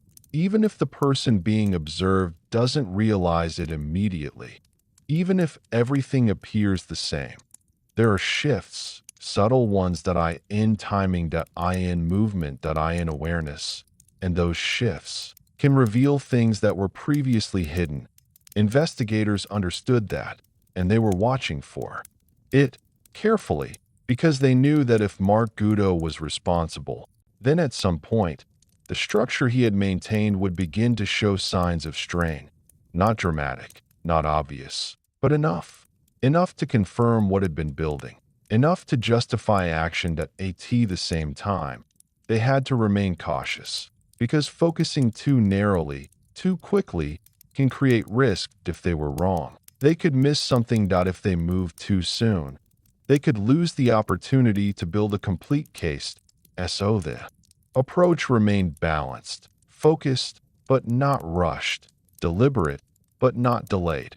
Every step taken with the understanding that this moment, this phase, was critical because it represented the transition from searching to confirming, from observing to acting, and that transition had to be exact. Meanwhile, the city continued to exist within that same quiet tension, unaware of how close the investigation might be, unaware of the direction it had taken, but still affected by the pattern that had shaped daily life for weeks.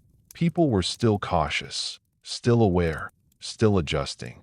But beneath that, something else was beginning to take hold. A sense, subtle but present, that the situation might be approaching a change, not based on information, not based on evidence, but on time, because patterns like this don't continue indefinitely without reaching a turning point. And in Phoenix, that turning point was getting closer. Investigators could feel it, not as certainty, but as momentum. A shift in the case. Movement towards something more defined, more actionable, more final. And at the center of that shift was a name. Mark Goudeau. No longer just a possibility, no longer just a direction, but a focus. A point where everything, the pattern, the behavior, the evidence, began to converge. And when convergence happens, it leads somewhere. It leads to a moment where everything aligns, where uncertainty gives way to clarity, where observation becomes action, and that moment was approaching. Chapter 8: Mistakes, Mischances, and Escalation.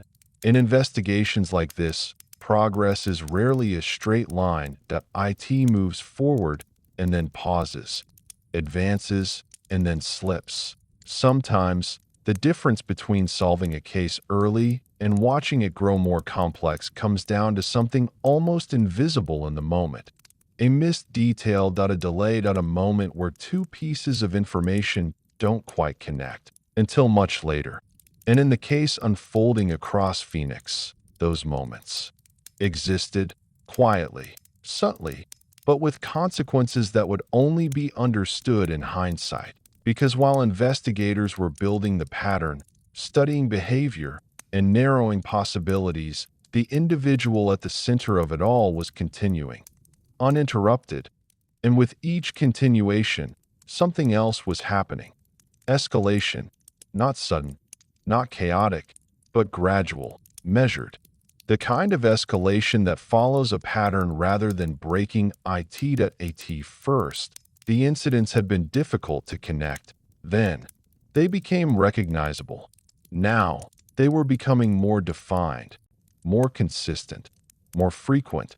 And that increase in frequency mattered, because it changed the rhythm of the case. What had once been spaced out enough to analyze now began to compress. Shorter gaps, less time between incidents, less opportunity to react. And that shift created pressure, not just within the investigation, but within the pattern itself. Because escalation introduces risk. It forces movement. It reduces control, and even the most disciplined behavior can begin to strain under that kind of pace. Investigators recognized this.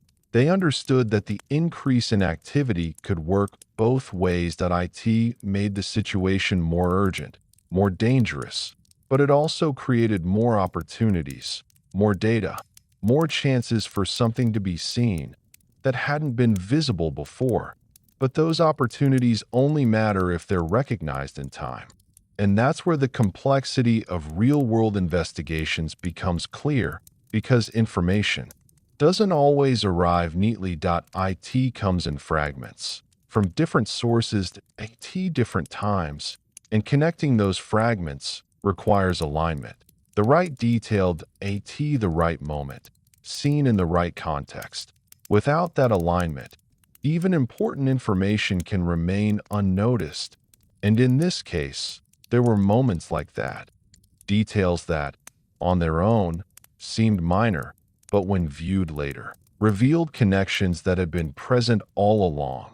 Moments where proximity existed, but wasn't recognized. Situations where the individual had come close, closer than anyone realized at the time, to being identified. But close is not the same as found, and those missed connections allowed the pattern to continue. Meanwhile, the escalation in activity began to affect the city in a more visible way. The earlier caution had now become something stronger, not panic, but heightened alertness. People were no longer just adjusting routines. They were actively thinking about risk, making decisions based on what they had heard, what they had seen, what they believed might happen next. That shift changed the atmosphere. Nighttime became quieter, not empty, but reduced, less movement, less unpredictability, more awareness. And yet, even with that awareness, the incidents continued, which made the situation feel even more unsettling because it suggested something important, that the individual behind it all was not deterred. Not by attention, not by awareness, not by the changes happening around them. If anything, they were adapting, continuing within the pattern, even as the environment shifted, and that adaptability added another layer of concern because it meant the behavior was not static. It was responsive, capable of adjusting to new conditions, which made it more difficult to predict, more difficult to contain. At the same time, investigators were working under increasing pressure, not just from the growing number of incidents, but from the need to act before escalation reached a point where control would be lost entirely. Because escalation, if left unchecked, doesn't stabilize. It intensifies. It accelerates. And once it crosses a certain threshold, it becomes far more difficult to manage. That understanding drove the investigation forward, faster, more focused, but also more complex. Because moving faster increases the risk of oversight. Of missing something important. Of connecting details incorrectly. And in a case like this, mistakes can have consequences, which created a difficult balance. The need for speed and the need for precision, both equally important, both difficult to maintain at the same time. Meanwhile, within the growing body of evidence and observation, there were signs, subtle but present, that the individual's pattern was not as perfectly controlled as it had once appeared. Not obvious errors, not clear mistakes, but slight inconsistencies, variations that suggested strain, that hinted at the possibility that the structure, while still intact, was beginning to shift. Those shifts were critical because they represented something investigators had been waiting for. An opening, not a solution, but a chance. A moment where the pattern could be examined more closely, where something might stand out, where a detail might connect. But openings don't last forever. They require recognition and action at the same time.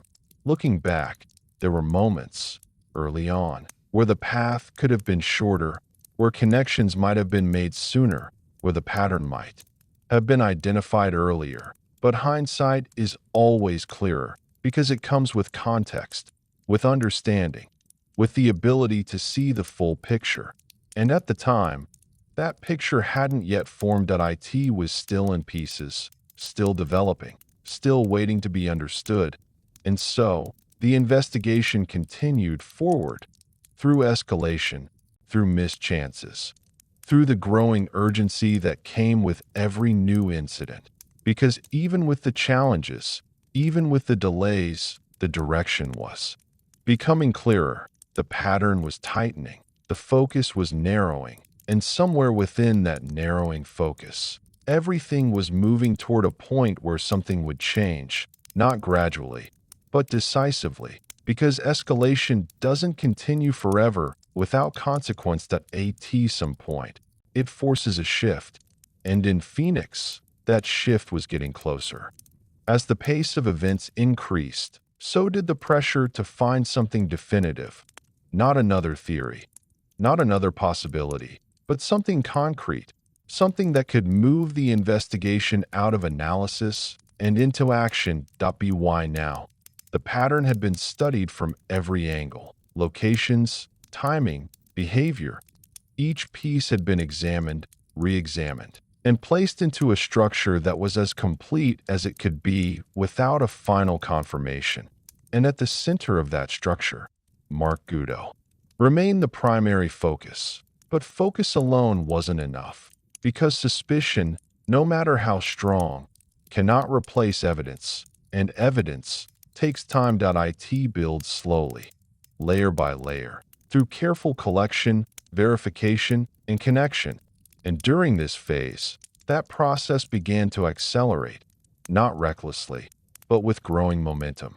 Because the escalation in activity had created something investigators could use: more data, more moments, more chances for overlap between behavior and identity. Each new development, each new detail, was no longer viewed in isolation. It was immediately compared against everything that had come before, looking for alignment, looking for confirmation, looking for that one point where everything connected clearly enough to act. And slowly, that point began to form. There were patterns within the pattern now, details that repeated in ways that hadn't been fully visible earlier, movements that aligned more precisely with known routines, timings that overlapped more clearly with observable behavior, not perfect matches, but consistent enough to reduce doubt. And as doubt decreased, confidence increased, not public confidence, not visible, but internal. Within the investigation, a growing sense that they were no longer just close, they were approaching certainty. At the same time, surveillance efforts intensified, still controlled, still careful, but more focused than before.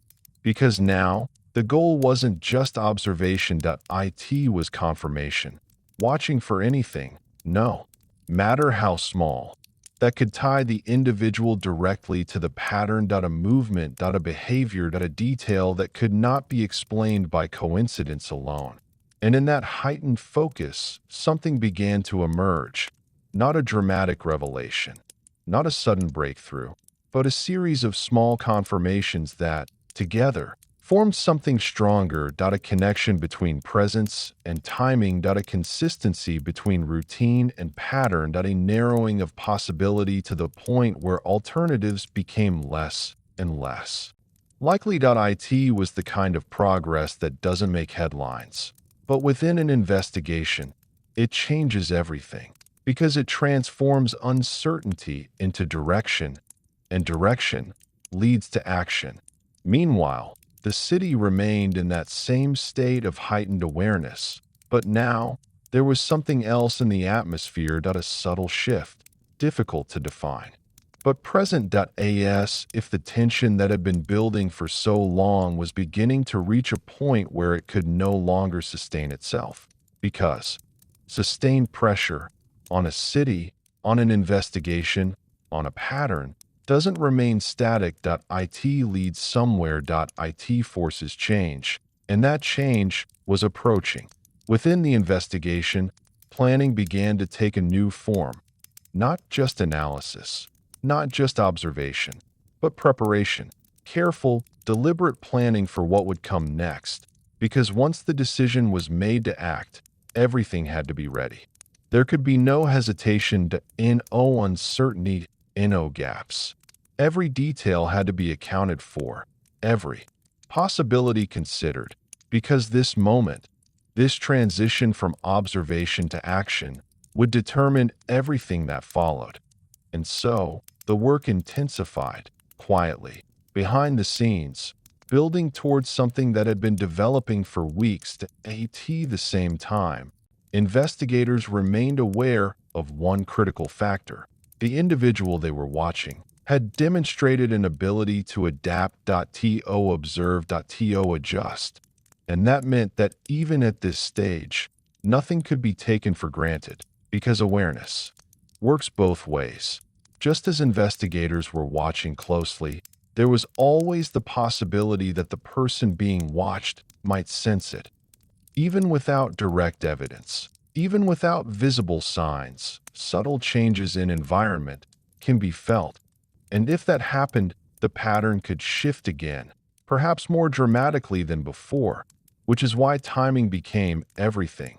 Not just finding the right moment, but recognizing it, acting on it, before it passed. Because moments like that don't last. They appear, briefly, and then they're gone. And so, as the investigation moved closer to that critical point, everything became more focused, more precise, more intentional. The margin for error was shrinking, the window for action narrowing.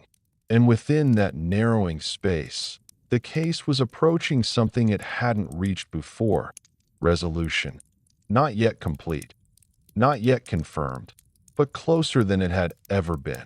Because for the first time, the pattern, the behavior, the evidence, and the individual were beginning to align, not loosely, not approximately, but clearly enough to form a path forward. And that path was leading toward a moment that would change everything. The escalation had created pressure. The missed chances had created urgency. But together, they had also created something else: clarity, the kind that only comes after complexity, after uncertainty, after weeks of searching for something that couldn't be seen. And now, that clarity was taking shape, guiding the investigation toward its next step, toward a point where observation would no longer be enough, where action would become necessary, and where the question that had defined everything, who is responsible, would finally begin to have an answer. Chapter 9. The break that changed everything. Every long investigation moves toward a moment when everything shifts, not gradually, not subtly, but in a way that feels unmistakable. A moment where the pieces, once scattered, uncertain, difficult to connect, suddenly align with a clarity that had been missing all along. For weeks, Phoenix had been living inside a pattern. Investigators had studied it. The city had felt it. But now, something was beginning to change, not in the pattern itself, but in how it was understood. Because understanding, once it reaches a certain point, becomes action, and action changes everything. The breakthrough didn't arrive like a sudden revelation. There was no single dramatic discovery in a moment where everything became instantly clear. Instead, it came through accumulation, through pressure, through the steady convergence of details that, one by one, reduced uncertainty until there was almost none left. By this stage, Mark Goudeau was no longer just a person of interest. He had become the central focus of the investigation, not based on assumption, but on alignment, behavior, movement, timing, each one pointing in the same direction, each one reinforcing what had been building for weeks. And as that alignment strengthened, something critical began to take shape. Confidence, not public confidence, not the kind that can be announced, but internal certainty. The kind investigators rely on when deciding whether to move forward, because acting too soon can compromise everything, but waiting too long can allow the pattern to continue. And in this case, there was no room for either. The decision had to be exact, precise, timed perfectly between those two extremes at the same time.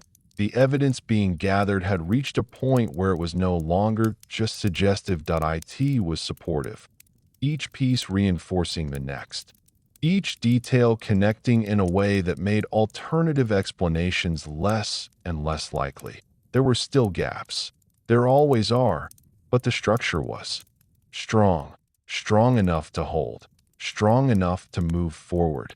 And as that structure solidified, the investigation began to shift from observation to preparation.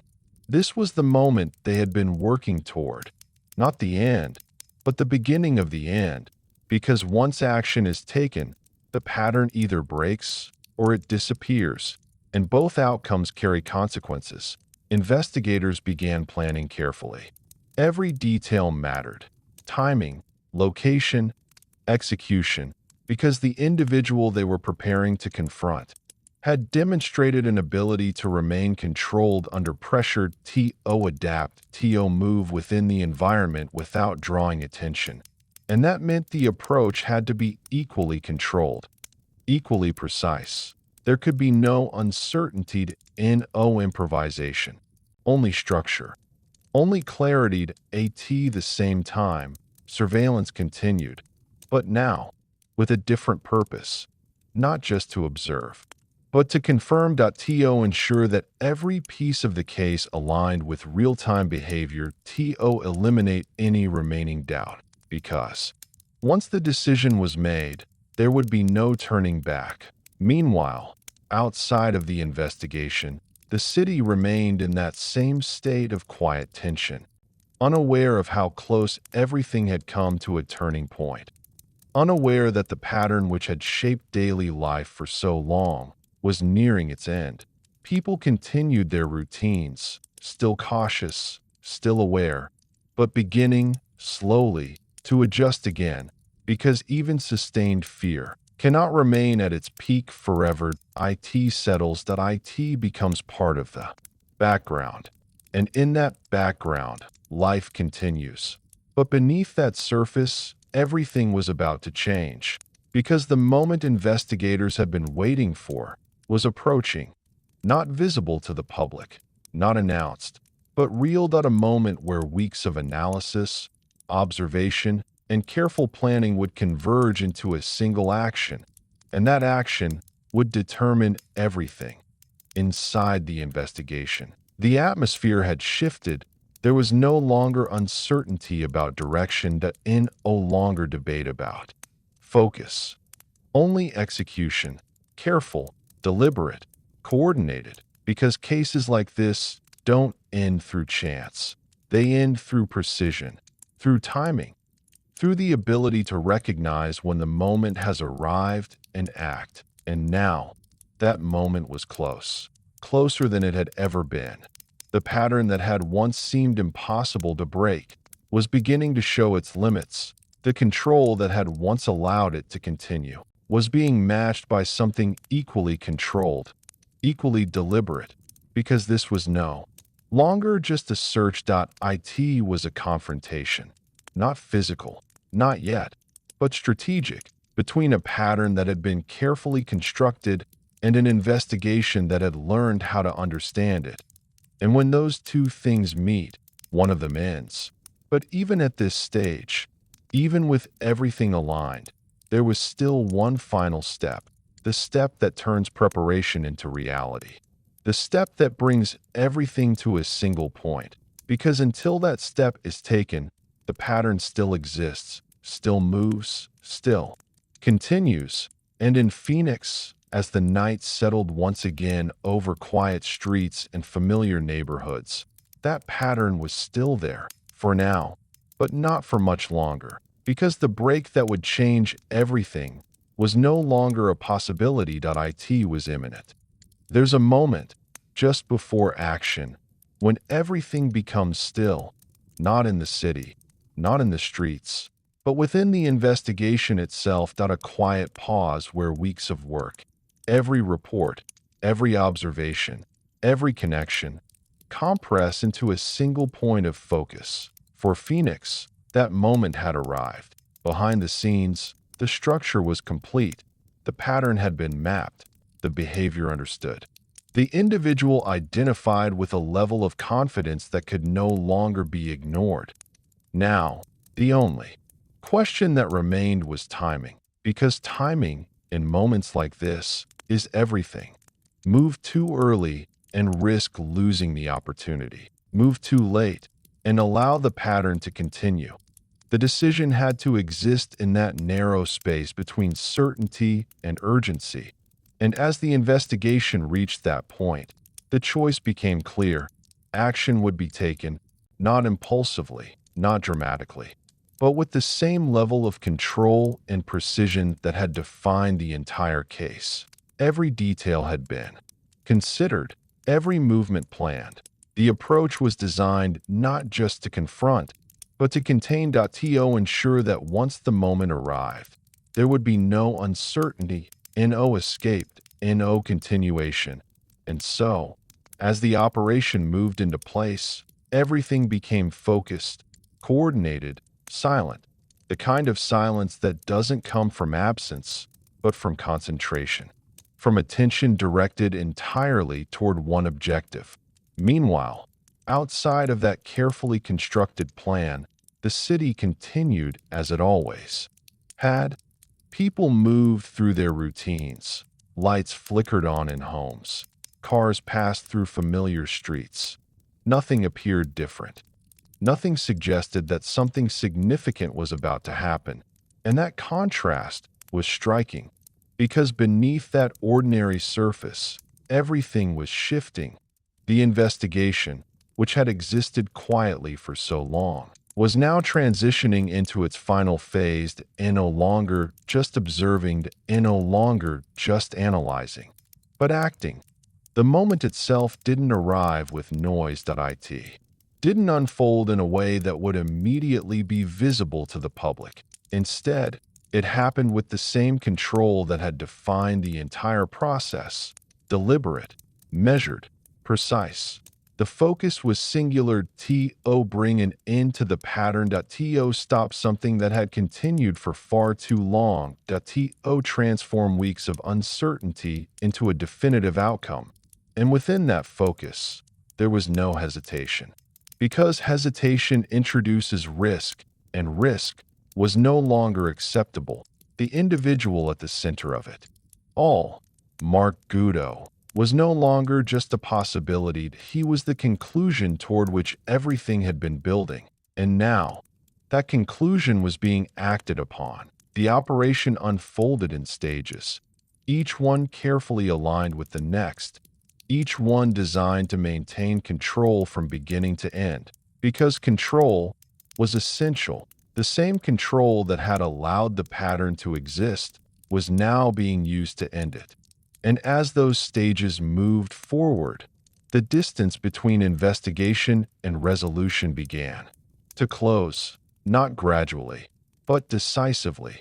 The moment that had once seemed distant, uncertain, difficult to reach, was now happening. Real, immediate, final.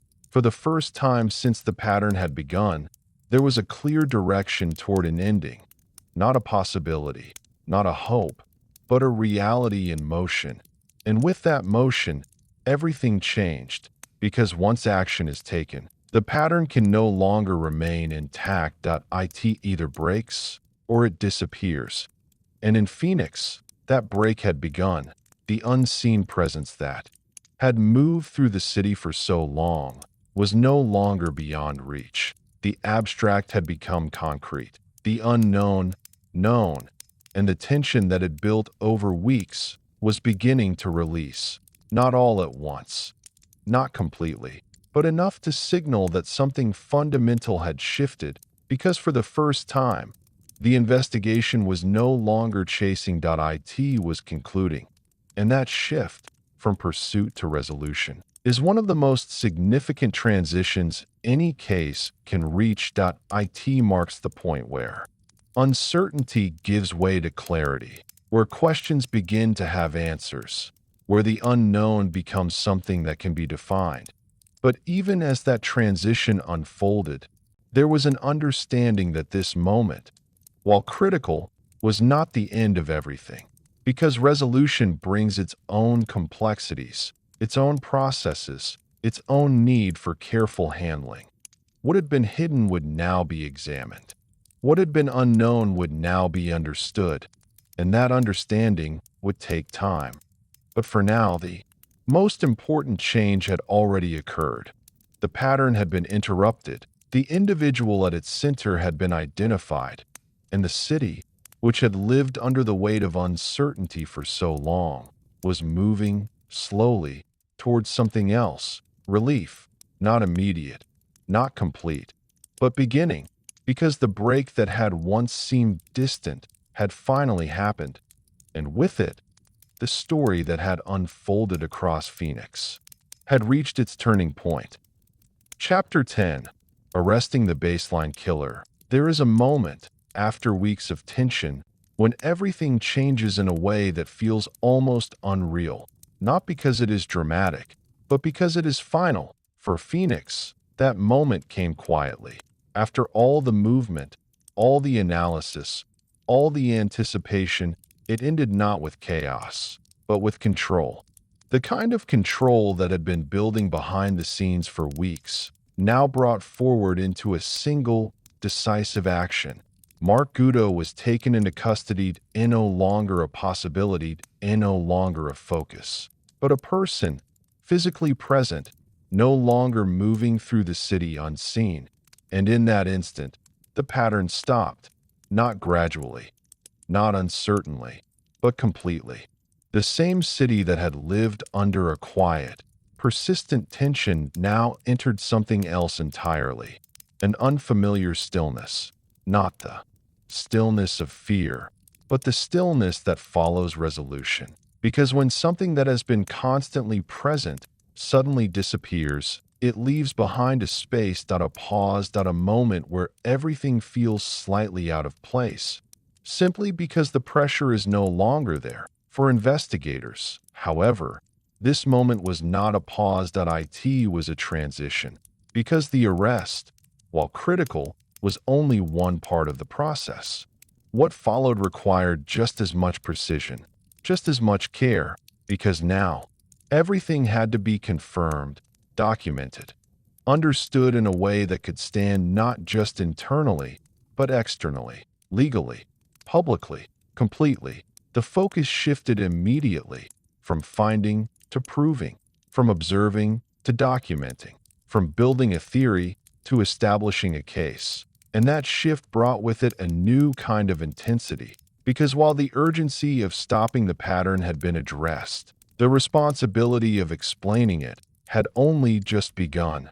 Meanwhile, outside of the investigation, the news began to spread first, carefully, then more clearly.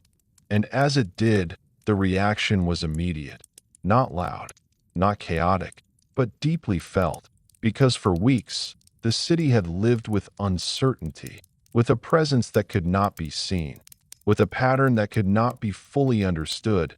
And now, there was a name, a person, an explanation, at least in part, for everything that had happened. That shift, from unknown to known, changed how people processed the entire situation. It gave shape to something that had previously existed only as a feeling. And in doing so, it began to release the tension that had built over time. People talked about it, not in the same uncertain tone as before, but with clarity, with understanding, with the ability to finally connect what they had felt to something real. And yet, even with that clarity, there was complexity, because understanding what happened is not the same as understanding why. And that question, quiet, persistent, began to take form. Why had this happened? How had it been allowed to continue for so long? How had someone been able to move through the city without being seen? Those questions didn't have immediate answers, and they wouldn't be resolved quickly, because cases like this don't end at the moment of arrest. They evolve, they deepen, they reveal layers that were not visible before, and that process was just beginning. Back within the investigation, the work continued at an intense pace. Every piece of evidence had to be reviewed again, now, not as part of a developing pattern, but as part of a completed one. Looking for confirmation, for consistency, for anything that strengthened the connection between the individual and the events. Because the standard had changed, What had once been enough to guide the investigation now had to stand on its own, clearly, definitively, without question. At the same time, investigators began reconstructing the timeline, not just of the incidents, but of the entire sequence, from the earliest signs to the final moments. Before the arrest, understanding not just what happened, but how it unfolded, step by step. Because within that sequence were insights about behavior, about decision-making, about how something like this develops and continues, and those insights mattered, not just for this case, but for understanding others. Meanwhile, the public continued to absorb the news. The name Mark Goudeau began to appear in conversations, reports, discussions. A name that, until recently, had no connection to anything beyond an ordinary identity, now carried a very different meaning. And with that shift came reflection. People looked back at the weeks that had passed, the changes they had made, the moments of uncertainty they had experienced, and slowly, those experiences began to settle into something more defined, something that could be understood, processed, placed into context. But even as that process began, there was an awareness that not everything had been resolved, because resolution, in a case like this, is not immediate. It unfolds through investigation, through legal process, through understanding that takes time to fully form. And so, while the arrest marked a clear and decisive turning point, it was not the end of the story. It was the beginning of something else, a new phase. Point one that would bring clarity, but also complexity. Because when something hidden is brought into the open, it doesn't simply disappear. It becomes something to be examined. To be understood. To be explained. And that process was just beginning. After the arrest, the movement didn't stop. It changed. What had once been an active search, stretched across time and space, now became something contained, focused, directed inward rather than outward. The energy that had been used to find was now used to understand. Inside controlled rooms, away from public view, the next phase began. Careful conversations, structured procedures. A process designed not just to gather information, but to verify it. Because at this stage, every detail mattered more than ever. Not just what was known, but how it was known, how it could be supported, how it could be explained. The name Mark Goudeau was no longer just part of an investigation. It was now central to a case that needed to be complete in every sense, and completeness requires depth. Investigators began working through timelines with greater precision, not just aligning dates and locations, but reconstructing sequences, looking at how events connected to each other in real time, how one moment led to another, how decisions, small, controlled decisions, created a chain that extended across weeks. That reconstruction was detailed, careful, because it wasn't just about confirming what had happened. It was about understanding the structure behind it. And structure reveals patterns that may not be visible at first glance. Meanwhile, evidence that had been collected over time was re-examined with a new level of focus. Now that the investigation had a central figure, each piece could be evaluated in context. Does it align? Does it support? Does it confirm? Each question asked not in isolation, but as part of a larger framework. Because a case like this is not built on a single point, that it's built on many, each one reinforcing the next, creating something that holds together. Even under the closest scrutiny. At the same time, the process of formal documentation intensified. Every step had to be recorded clearly, every finding described precisely, every connection explained logically, because what had been understood internally now needed to be presented externally in a way that left no room for doubt. That transition from internal understanding to external presentation is one of the most demanding parts of any investigation because it requires clarity, not just knowing, but showing, not just understanding, but demonstrating.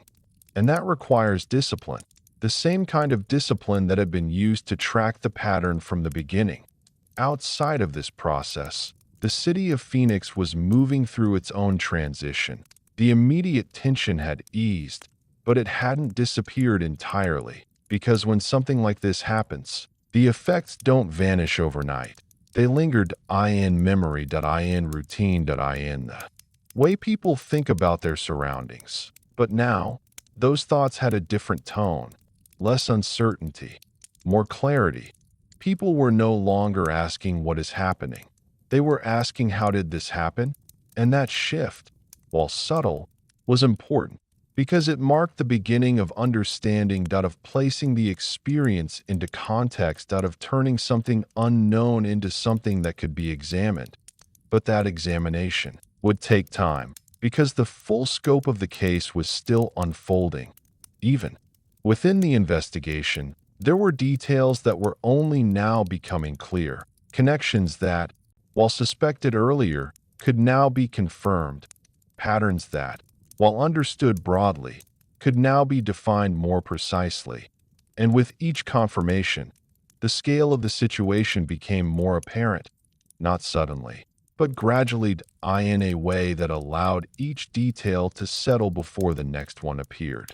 Because understanding something complex requires time, requires space, requires the ability to see how each part fits into the whole. And in this case, that whole was extensive. Meanwhile, the process of examining behavior continued, not in a speculative way, but in a structured, careful manner, looking at actions decisions the consistency that had defined the pattern from the beginning. Because within that consistency, there were insights about control, about routine, about the ability to maintain a dual existence, one visible, one hidden. Those insights didn't provide simple answers, but they added depth. They helped explain how something like this could develop, how it could continue, how it could remain undetected for as long as it did. And that understanding was just as important as the evidence itself, because it added meaning, context, a framework through which everything could be viewed more clearly. At the same time, investigators remained focused, because while much had been achieved, there was still work to be done.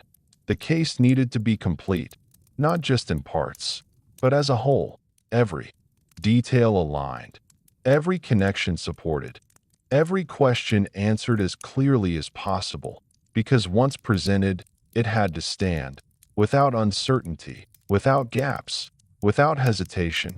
And so, the process continued, deliberate, careful, unwavering, building towards something final. Meanwhile, for the city, life was beginning to return to a more familiar rhythm, not entirely unchanged, but steadier, less tense, more predictable. The nights, which had once carried a quiet weight of uncertainty, began to feel lighter, not because the past had been forgotten, but because it had been understood, or at least it was beginning to be. And that beginning was enough to create a sense of movement forward, a sense that something had ended and something else had begun. Because in cases like this, the arrest is not the conclusion, it is the turning point. The moment where the story shifts from hidden to visible, from unknown to examined, from unfolding to understood. And that process was now fully underway. Chapter 11. Inside the courtroom, justice unfolds. When an investigation ends, a different kind of process begins. Not one defined by patterns in the dark or unseen movement through a city, but by clarity, structure, and the slow, deliberate unfolding of facts in the open. For Phoenix, the transition from investigation to courtroom marked a profound shift. What had once been hidden, understood only by investigators, pieced together through careful analysis, was now brought into a space where everything would be examined publicly, carefully, methodically, and with a level of scrutiny that left no detail untouched. Because in a courtroom, understanding must become certainty, and certainty must be demonstrated. The name Mark Goudeau, once introduced quietly within the investigation, now stood at the center of something much larger than a legal process that would define not just what happened, but how it would be remembered, how it would be understood, and ultimately, how it would be resolved. The atmosphere inside the courtroom was different from anything that had come before. Not tense in the same way the investigation had been, but focused, controlled. Every word mattered. Every detail carried weight, because this was no longer about discovery. It was about presentation. The careful, structured telling of a story that had already unfolded, now being laid out piece by piece, in a way that could be examined, questioned, and understood. The process began with structure, clear outlines of what would be presented, what would be shown, what would be explained, because clarity in this setting is essential. Without it, even the most detailed case can become difficult to follow. And so, everything was organized, not just chronologically, but logically. Each element connected to the next, each detail placed where it would make the most sense, because the goal was not just to present information, but to make it understandable. To show how each part of the case fit into a larger whole at the same time. The courtroom introduced something that had not been present during the investigation: perspective, different viewpoints, different interpretations, each one examining the same set of facts, but through a different lens. And that dynamic is what defines the legal process, because it is not enough to state what happened. It must be explored, questioned, tested from every angle. And through that process, clarity emerges. But it does not emerge instantly. It builds, slowly, through the presentation of evidence, through the explanation of timelines, through the careful reconstruction of events, each step bringing the overall picture into sharper focus. Meanwhile, for those following the case, this phase offered something new: access, the ability to see, in detail, how everything had come together, how the pattern that once existed in fragments had been understood as a whole, how the investigation had moved from uncertainty to identification to action. That level of visibility changed how the case was perceived. It moved from something experienced to something explained, and that explanation brought a different kind of understanding, not emotional, not reactive, but structured, grounded in detail. In sequenced, in evidenced at the same time. The courtroom environment required a different kind of discipline. Everything had to be precise, clear, accurate. There was no room for assumption. No space for ambiguity. Every statement had to be supported, every connection explained, every conclusion justified, because in this setting, everything is examined.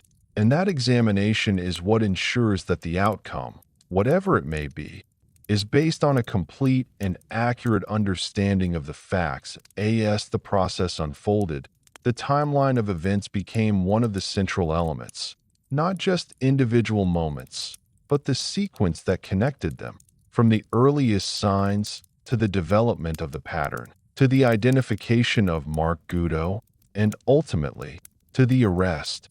Each part presented not in isolation, but as part of a continuous narrative, because understanding the case required seeing how it evolved, how it grew, how it changed over time, and how each stage led to the next.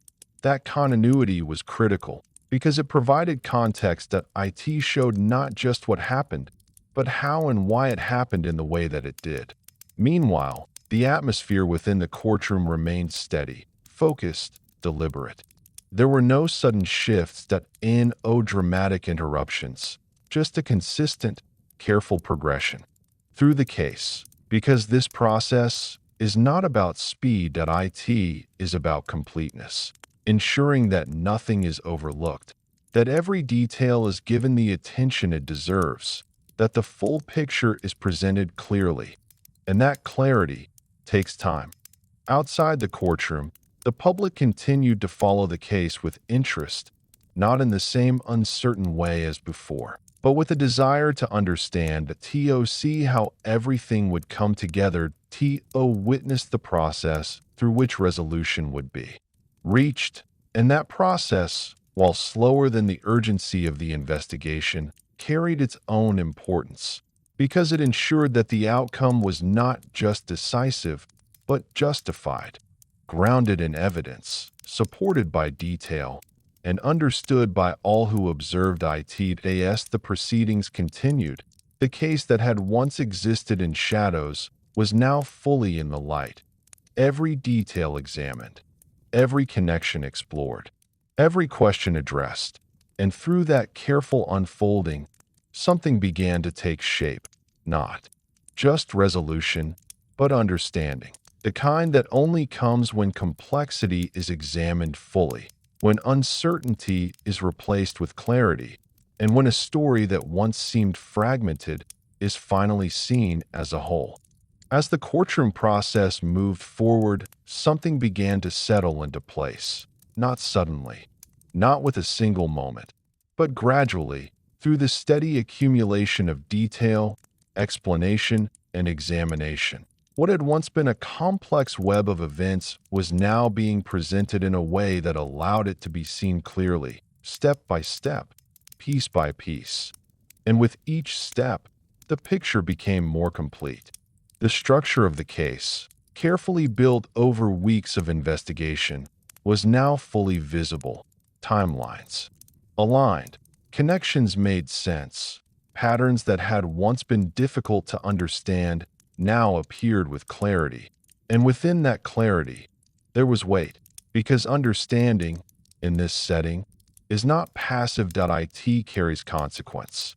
Every detail that was presented, every connection that was explained, contributed to something larger, the collective understanding of what had occurred, how it had unfolded, and who was responsible. The name Mark Goudeau, now central to the proceedings, was no longer just part of a narrative. It was part of a conclusion that was being carefully formed, not rushed, not assumed, but built through a process designed to ensure accuracy, to ensure fairness, to ensure that every element of the case had been considered, because justice, in its truest sense, requires that level of care. It requires that nothing be overlooked, that every perspective be examined, that every question be addressed as thoroughly as possible.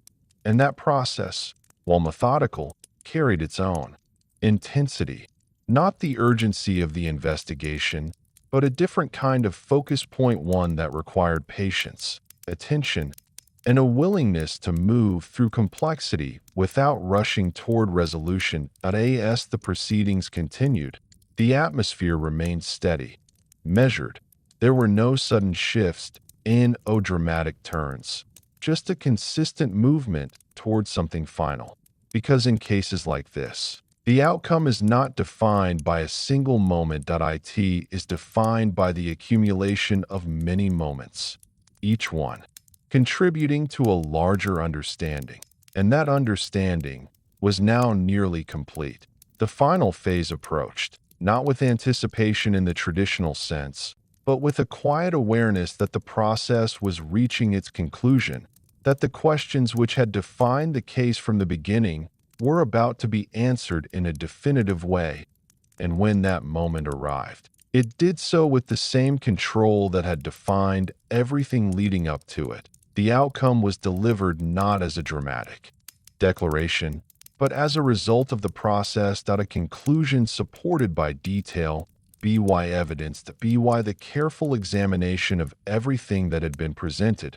And in that moment, the case reached its resolution, not just in terms of outcome, but in terms of understanding, because what had once been uncertain was now clear. What had once been hidden was now fully visible. And what had once been a pattern without a face now had both identity and consequence.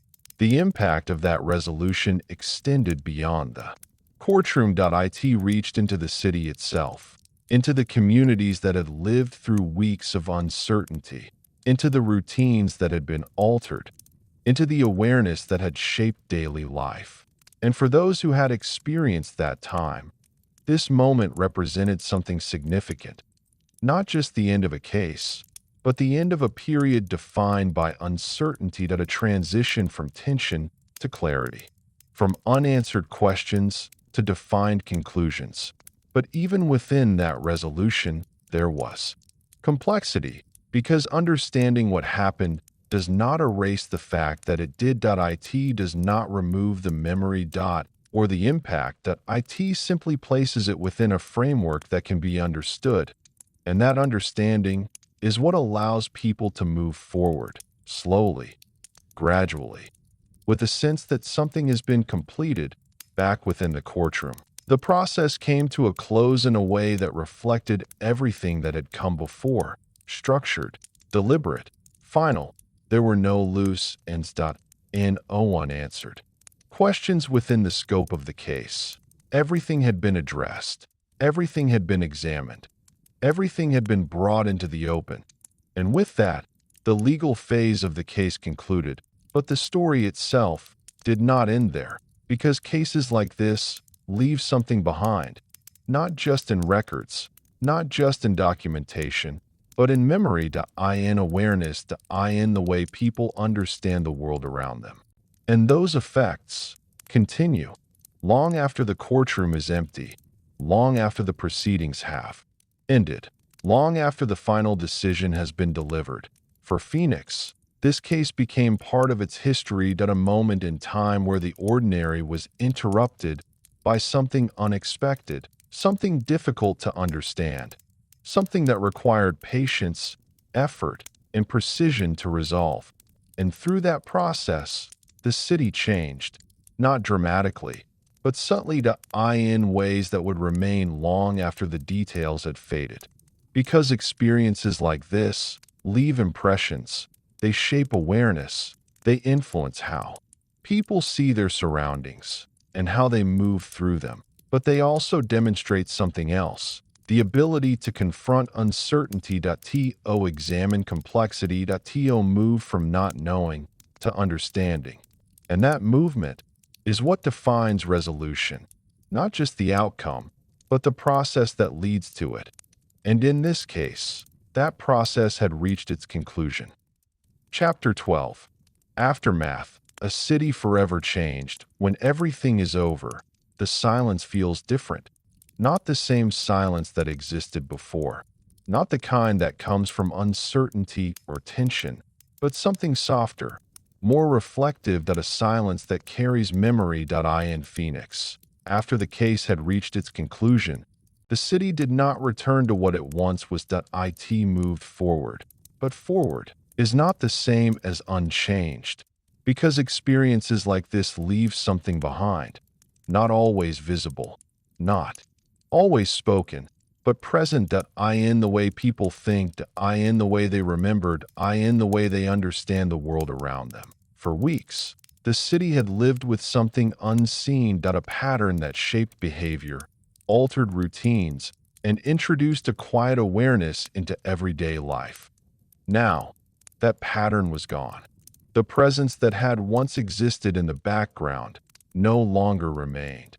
And yet, the awareness it created did not disappear with it, because awareness, once formed, tends to stay, not as fear, but as understanding.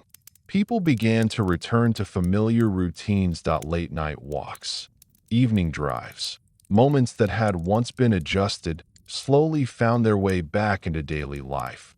But there was a difference, subtle, almost unnoticeable at first, but real. A heightened sense of observation, a quiet awareness of surroundings, not constant, not overwhelming, but present. It's the kind of change that doesn't disrupt life, but reshapes it in small, lasting ways. Meanwhile, conversations about what had happened continued, not with urgency, not with the same intensity as before, but with reflection.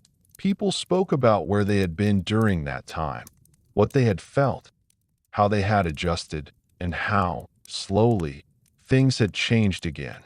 Those conversations served a purpose.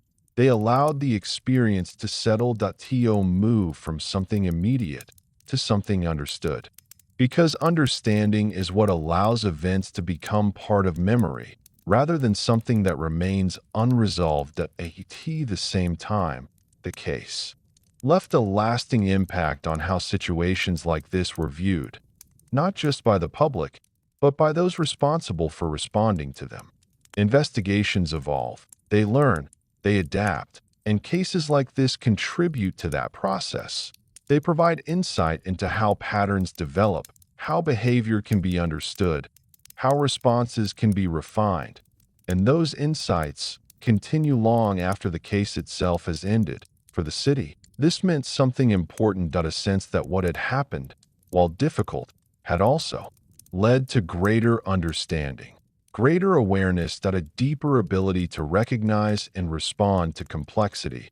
And that understanding became part of the city's identity, not in a defining way, but in a subtle one. A layer added to its history. A moment that shaped how things were seen. Going forward, at the same time, there was also a process of letting go, not forgetting, but allowing the intensity of the experience to fade. To become less immediate, less present in daily thought, because constant awareness is not sustainable. It softens over time, becomes part of the background. A memory rather than a focus. And in Phoenix, that process unfolded gradually.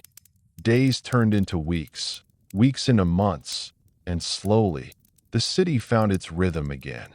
Not the same rhythm as before, but a new one. Informed by experience, balanced by understanding, moving forward with a sense that something had been resolved, even if it would never be entirely forgotten.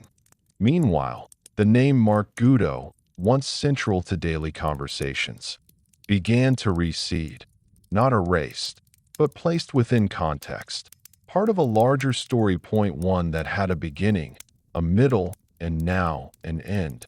And as that placement occurred, the focus shifted from the individual to the experience, from what happened to what it meant, because meaning is what remains long after details fade, long after timelines blur, long after the intensity of the moment has passed. And that meaning, in this case, was complex. It involved awareness, resilience, adaptation, the ability of a city to experience uncertainty and move through it.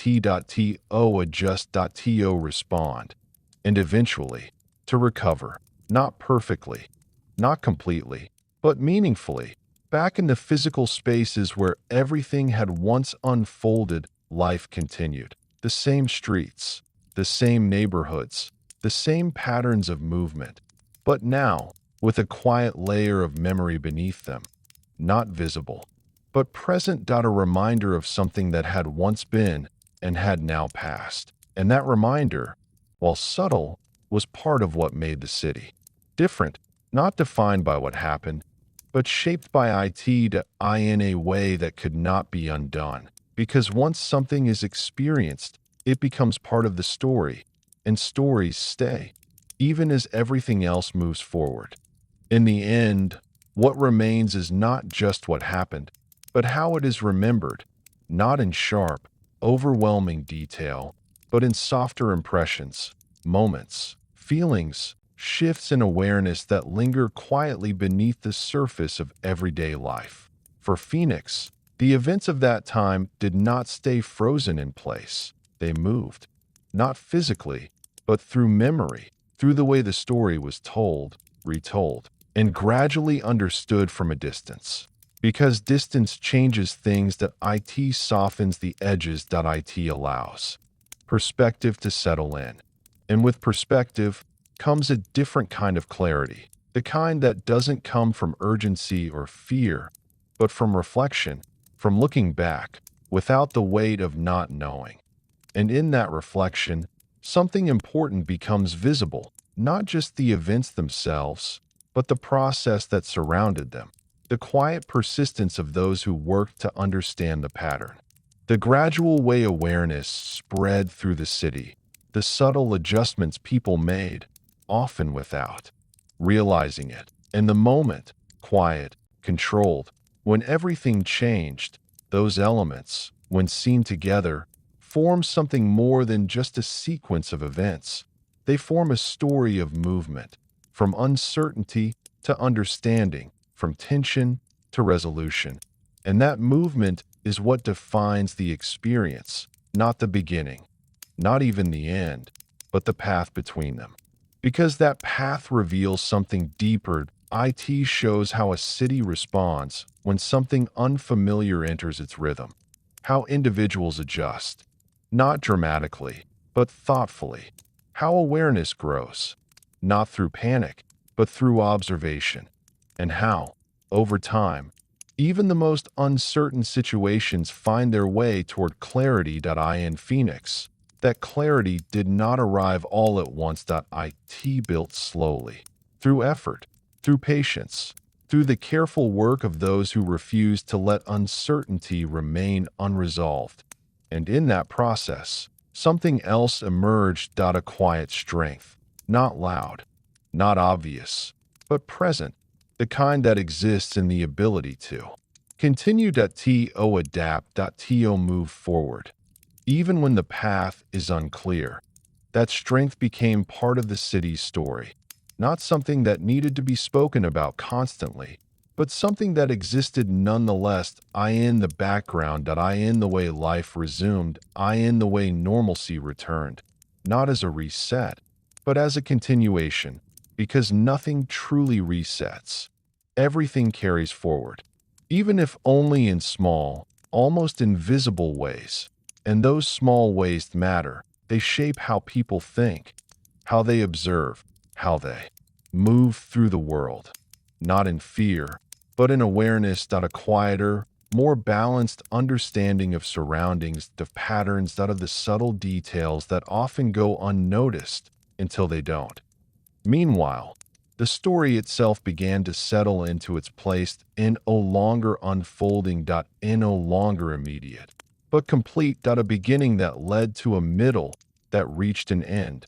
And with that completion came a kind of stillness, not empty, but full, full of everything that had happened, everything that had been learned, everything that had changed.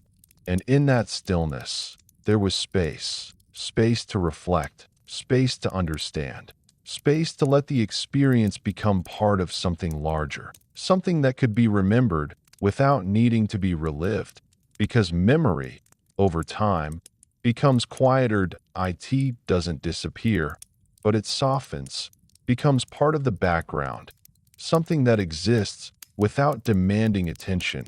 And that is where this story now rests. Not in the urgency of its events, not in the intensity of its unfolding, but in the quiet space that follows. A space where everything has been seen, everything has been understood, and everything has found its place. For Phoenix, the nights returned, the same gentle stillness, the same familiar rhythm, but now, with something added, not something heavy, not something that changes the surface of everyday life, but something deeper. A layer of awareness. A sense of having moved through something complex and come out the other side. And that sense remains long after the details fade, long after the names become less familiar, long after the story itself becomes part of history. Because what matters most is not just what happened, but what was learned, what was understood, and how that understanding continues quietly shaping the way things are seen. And so, as the city settles once more into its rhythm, as the nights grow calm again, as life continues in the steady, familiar way it always does, there is a quiet reminder beneath it all that even in moments of uncertainty there is a path forward. Even in complexity, There is clarity waiting to be found. And even in the darkest patterns, there is an ending, a moment where everything comes back into focus, where the unknown becomes known, where the story, once incomplete, finally finds its place. And in that place, it rests.